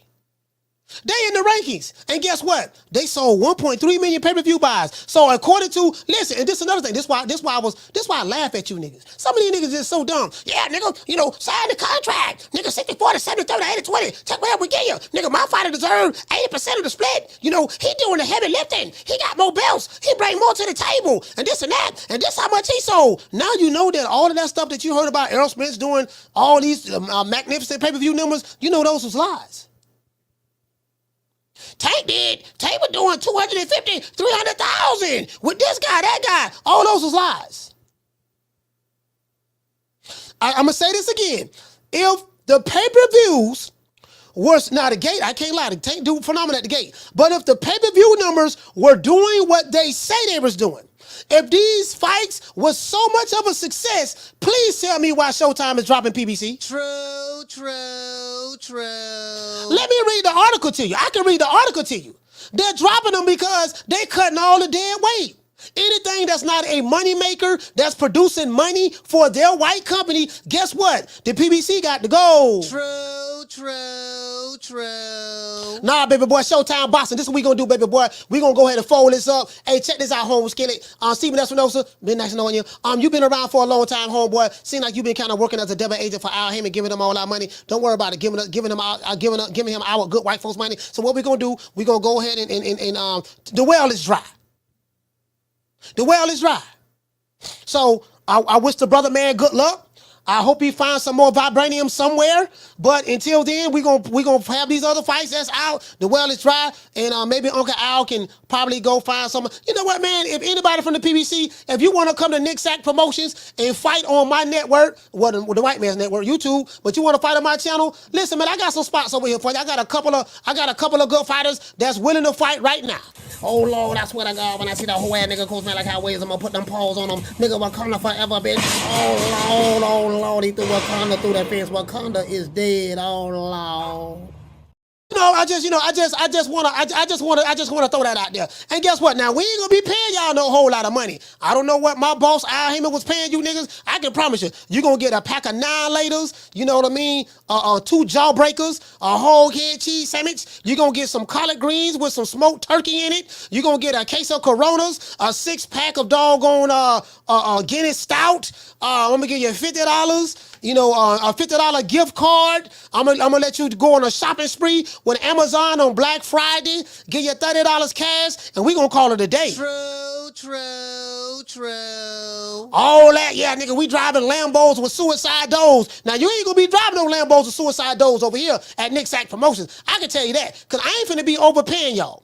Y'all been getting too much money, been eating how in the hog for too long. Right now, dog, it's time to come back to reality. Now, I am the #1 contender. I'm tired of James the Poodle, Grim Reaper, whatever you want to call himself, ducking me. All right, I'm tired of man driving around town in 8 Rolls Royces. He ain't fought nobody. I'm still in a Broham. Shout out to the Opinion Sports Show. Hey, okay. We're dropping that quarter of a bam, dub on your boy. Hey, Leroy. Super chat received. Playtime's over, boy. He said for the people that saying that Al Heyman was putting on sorry fights, robbing the fans, exactly what fights are DAZN and ESPN put it on that's so great? I mean, that's subjective to those fans. I mean, you would have to, I know you're addressing that to them, the Opinion Sports Show, that's subjective to those fans. I would say this. I have a DAZN subscription and I canceled it. And I just got it back. I haven't seen much on DAZN that I'm interested in in buying. I was bad enough that my subscription went up, but now I got to pay for fights pay-per-view that I don't want to pay pay-per-view. Devin Haney and Regis Prograis is a non-pay-per-view fight that they're showing on pay-per-view on top of my subscription. So I'm not happy with that. I'm going to buy it because I'm a content creator and I'm going to go live. We're going to do a fight party, right? I'm going to do it like that. But other than that, that's it. I think what we can do is stop making non-pay-per-view fights. Stop putting non-pay-per-view fights on pay-per-view.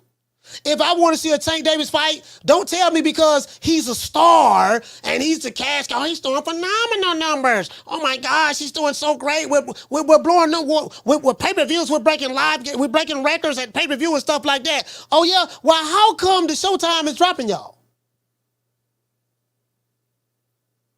And I tell you guys, when you hear Mike Coppinger or a Dan Raphael come out and put these numbers out, these numbers are floated. Like Rick Glazer say, these numbers are floated from the PBC, and they'll say, yeah, tell him he did this, tell him we did that. And this is a success. If it was so much of a success, why are they cutting the water off, man?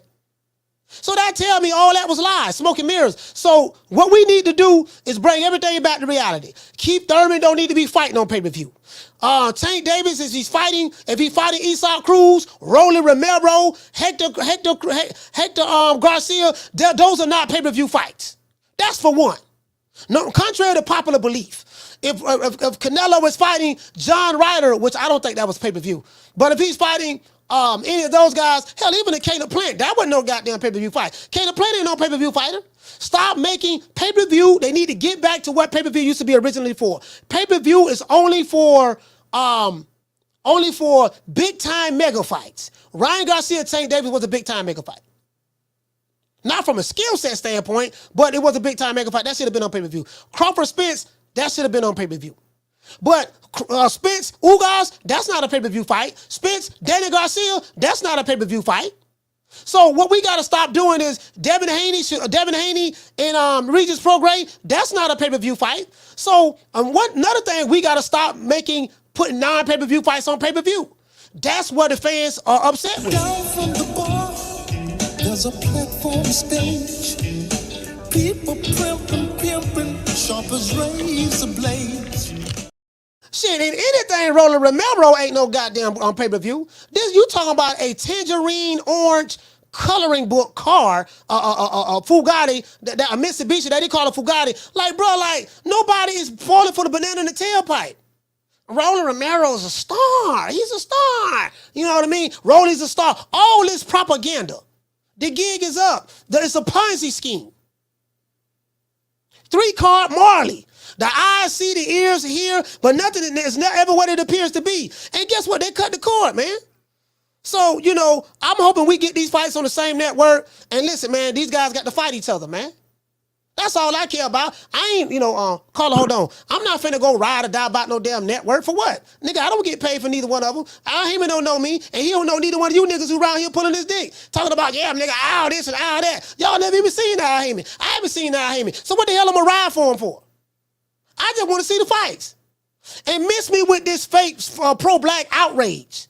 Because you niggas who so-called pro-black, you ain't pro-black. You attack black fighters every day.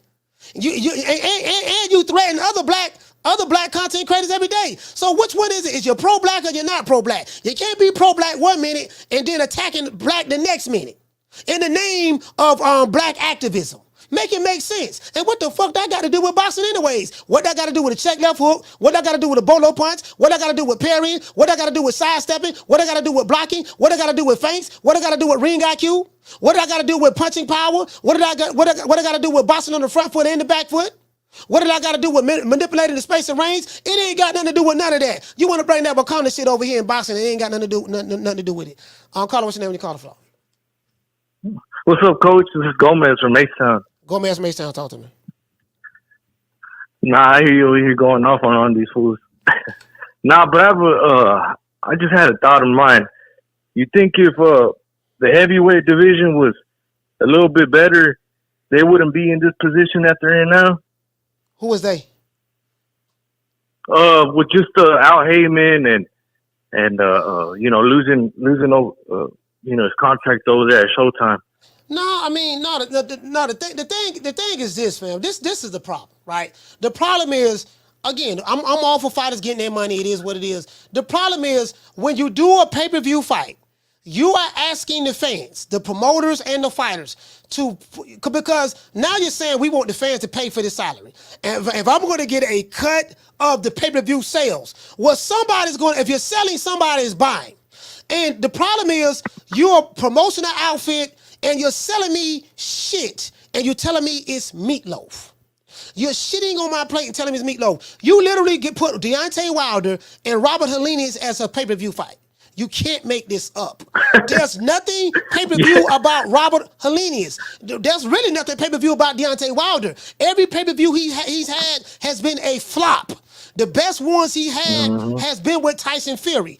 And they took a bloodbath in that because the fighters got paid too much money. So you got it, so the fighters have to be reasonable with what they want, which I don't care.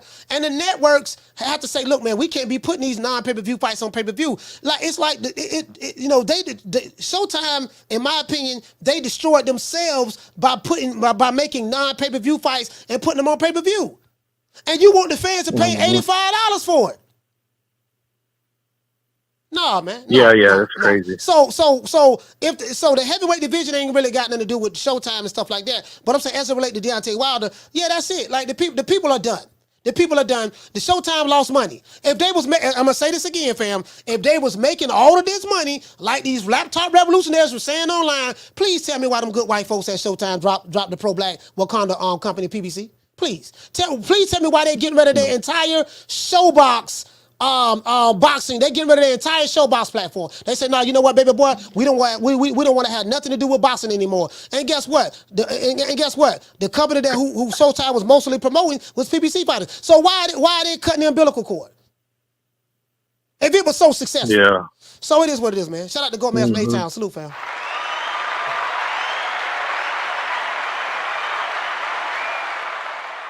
That's all I'm saying. That's all I'm saying. And then the crazy part about it, the same niggas who be online arguing, they ain't buying the pay-per-views anyways. And you shouldn't.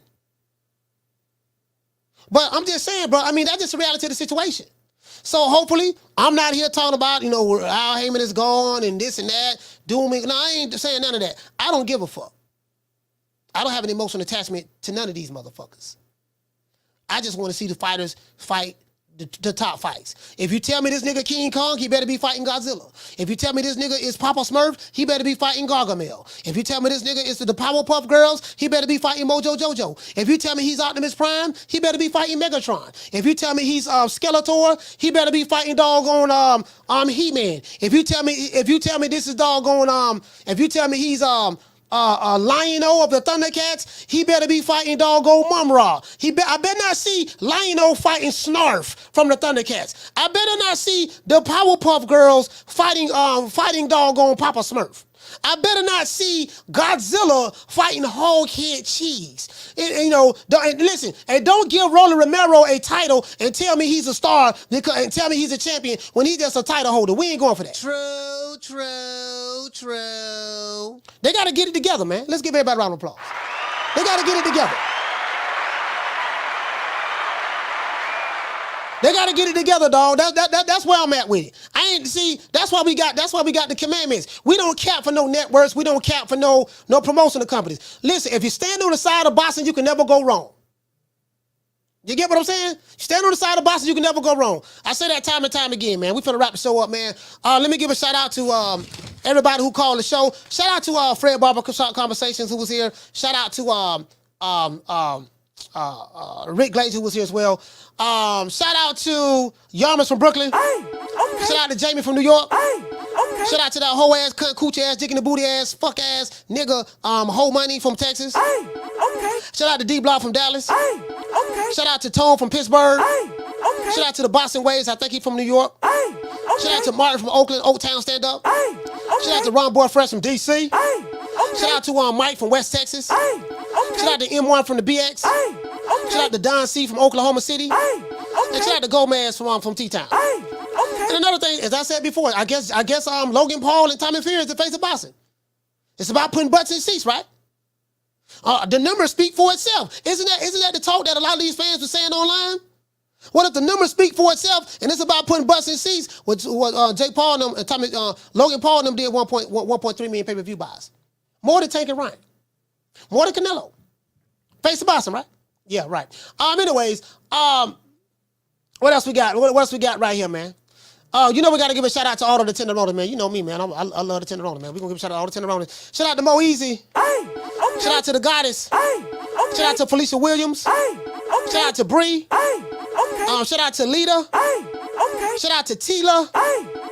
Shout out to the lovely Amina. Shout out to Berenice Mendez. Shout out to Phil in the Tube, Duval County, stand up. Shout out to the lovely Miss Connie. Shout out to Mimi 24. Shout out to Ebony 76. Shout out to Kiki. Shout out to Letitia. Shout out to the Duchess of Wisdom. Shout out to Green Eyes P. Shout out to Food Revolution. Shout out to Nick Rich. Shout out to La Jessica. Shout out to Sheila. Shout out to Bless 365. Shout out to Jackie Hernandez. Shout out to Elena. Shout out to Passion for Beauty. Shout out to Lisa Bales. Shout out to Summer in November. And shout out to Abigail. Shout out to everybody who gave a super chat, man. We got to give all the super chatters a shout out, and everybody who gave a cash out. And shout out to all of the members, man. If you are a member of the show, I want to thank you guys. You guys really do help this channel. Everybody that's in the chat, the haters and the ones who love us, you guys help us grow. We will be at 30,000 by the end of the year. We're growing. Ain't nothing gonna stop us. Because the people gonna come to the real, whether you like it or not. I got a dedicated fuck nigga who listen to me every day named E Money from Texas, dick in the boot ass nigga. He say he's 24 years old, say he got his own place. Nigga, please, we know better than that. But that fuck nigga listen to me every day. I got niggas who hate me, hate my guts, but they addicted to listening to us. So that tells you something. When you can make a nigga, your content so good, you make niggas who hate you, hate watch you and want to watch you every goddamn day. True. Cause I can tell you right now, if I don't like a nigga, I be damn if I'm gonna waste 5 seconds watching that nigga. You get what I'm saying? Must be good at what I do. Shout out to the Opinion Sports Show. Shout out to Jackie Hernandez. Shout out to Swift 718. Shout out to Same One. Shout out to Sean from the Heights. Shout out to Shad 1419. Shout out to Mr. Calderon. Shout out to Follow No One Official. Shout out to Cast Iron. Shout out to Drew from LA. Yeah. And I think that's it for the Cash Shoppers. Shout out to everyone in the chat, man. We will get to it. I'm going to give everybody a shout out as much as I can. It is what it is. And shout out to Dr. Umar Johnson. And for a lot of you niggas who suffering from gooch grease and have who need a testosterone booster because your estrogen levels are too high, this is for you. You need a testosterone injection. Your estrogen is getting the best of you, my brother. You need a testosterone injection. Your estrogen is getting the best of you, my brother. You are part of the estrogen-based anti-masculinity movement. Stop worrying about me with no shirt on. You are part of the estrogen-based anti-black masculinity movement. I just came from the beach in St. Croix. I took a dip with the ancestors. Is that all right with you, Negropean? I just took a dip with the ancestors. Is that all right with you, Negropean? I just took a dip with the ancestors in the ocean of St. Croix. Is that all right with you? Stop worrying about me and no shirt. Somebody get that brother some testosterone. Somebody get that brother some testosterone. His estrogen levels are a bit too high. Some of these hoe ass niggas, man, need to get a strong slap. What you jumping up here for? You ain't gonna do nothing. You about to get slapped. Whatever, you ain't gonna do nothing. Do it again. We got some killers over here at Nick Sack Promotions, boy. We even got some cream corns that's willing to throw hands if they have to. Yep, that's right. I'm running things. Cream corn. That's why they call me that. Smooth. I got more measure for your pleasure. Stick with me, baby. I'll have you farting through silk. And let a nigga mess with me. I'll jump on him. All 93 pounds of pure dynamite.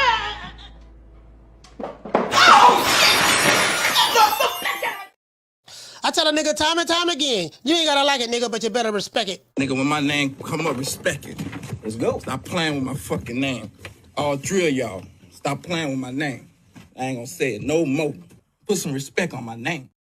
Some of these hoe ass niggas, they ain't got nothing to say. They pleading the fifth right now. I plead the fifth. I plead the fifth.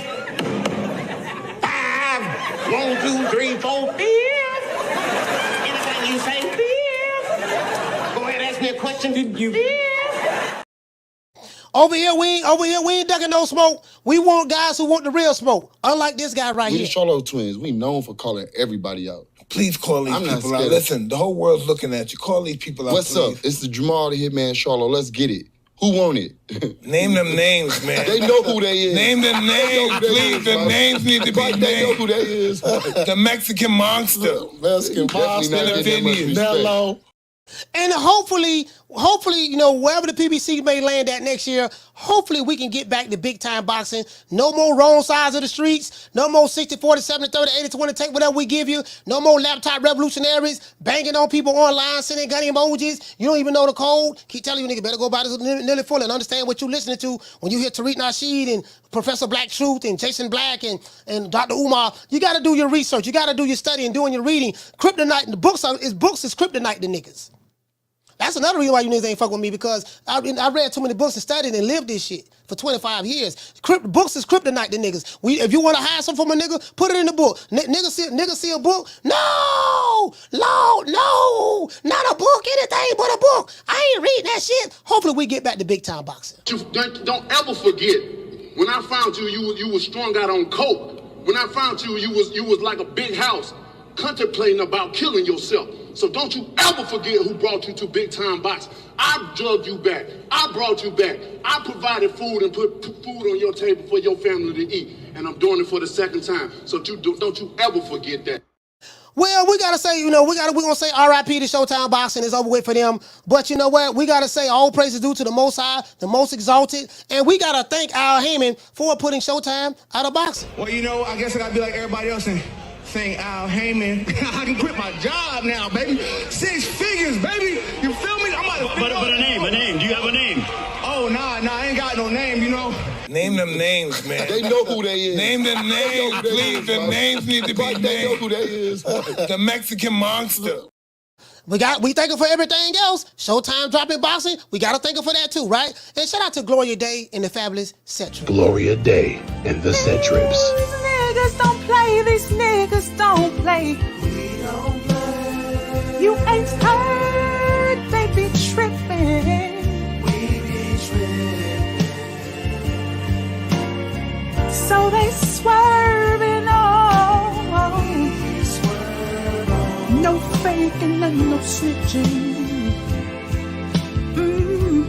And repping hard for the set. Oh, mamas, it ain't no lie.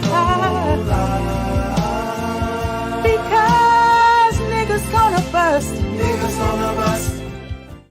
I will be having my brother, if he's available, I will be having my brother Blood Boxing back on the show. We're going to do a part 2 to this show as it relates to boxing, as it relates to networks, first hosting boxing and then going out of the boxing business and over the years. So I will have my brother Blood Boxing on. You know, we had a hell of a show last week. You know what I mean? We're going to have a better one this week. I'm going to have a good subject matter for him. So I'm going to call my brother. I will get him back on Thursday. If Blood Boxing is available, I will have him on the show. This Thursday, if he's available. But I'm gonna reach out to him and see. It is what it is, man. Once again, it's on our boy Coach Malachi Williams signing out. 2 Minutes Today, USA Boxing. Y'all already know what time it TI is, man. We gonna make it do what it do. You feel me? I want to thank the whole hood who came out here. I love y'all. I did this for the hood. Y'all know I beat that boy. And shout out to Booger Ray Leonard, man, and Eddie, the Hitman Hearn. Sunshine when tank's gone. I'll smack the shit out of you in front of everybody. Only dark times for you. I mean, just throw Haney's name in the hat. There is no fucking hat. Ain't no sunshine when tank's gone. I don't play them type of games. Leonard, Ellerbe. Why you always talking about me? Didn't you fucking learn your lesson from that?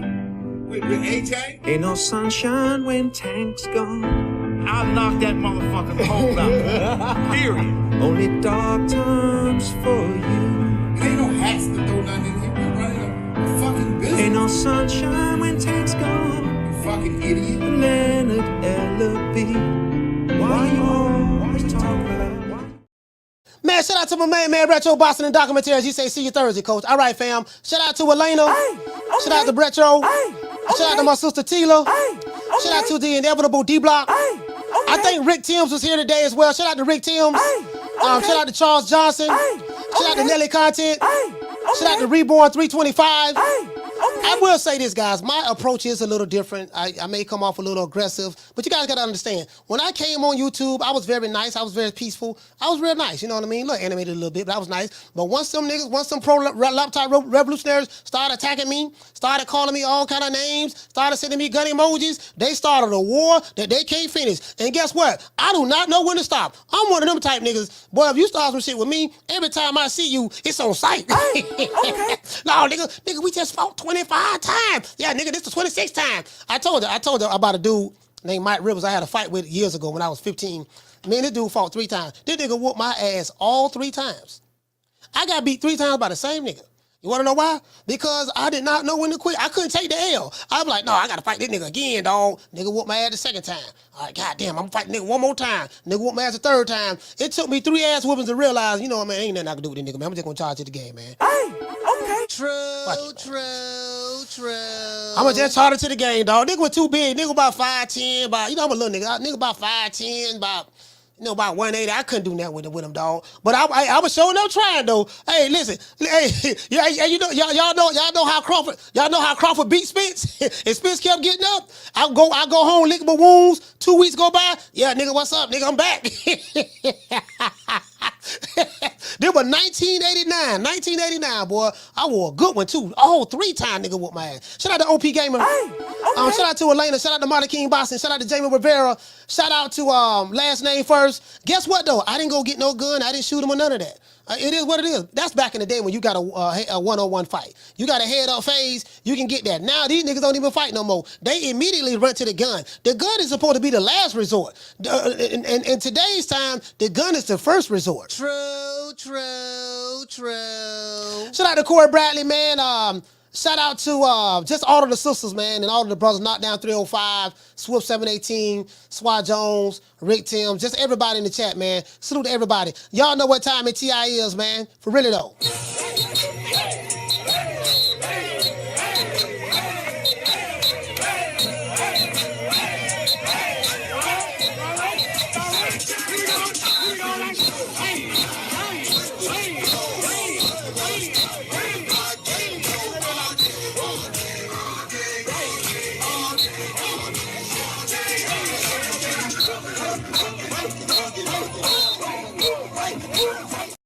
Hey, sign up for the newsletter. It's pinned to the top of the chat. That's so if YouTube don't send out the notifications, you'll get an email or a text message from me.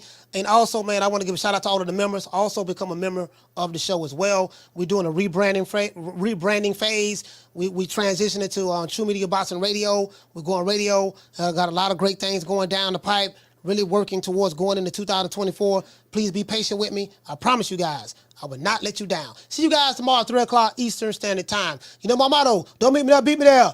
Peace. Man, I'm out of here, bro. Let's go. Come on.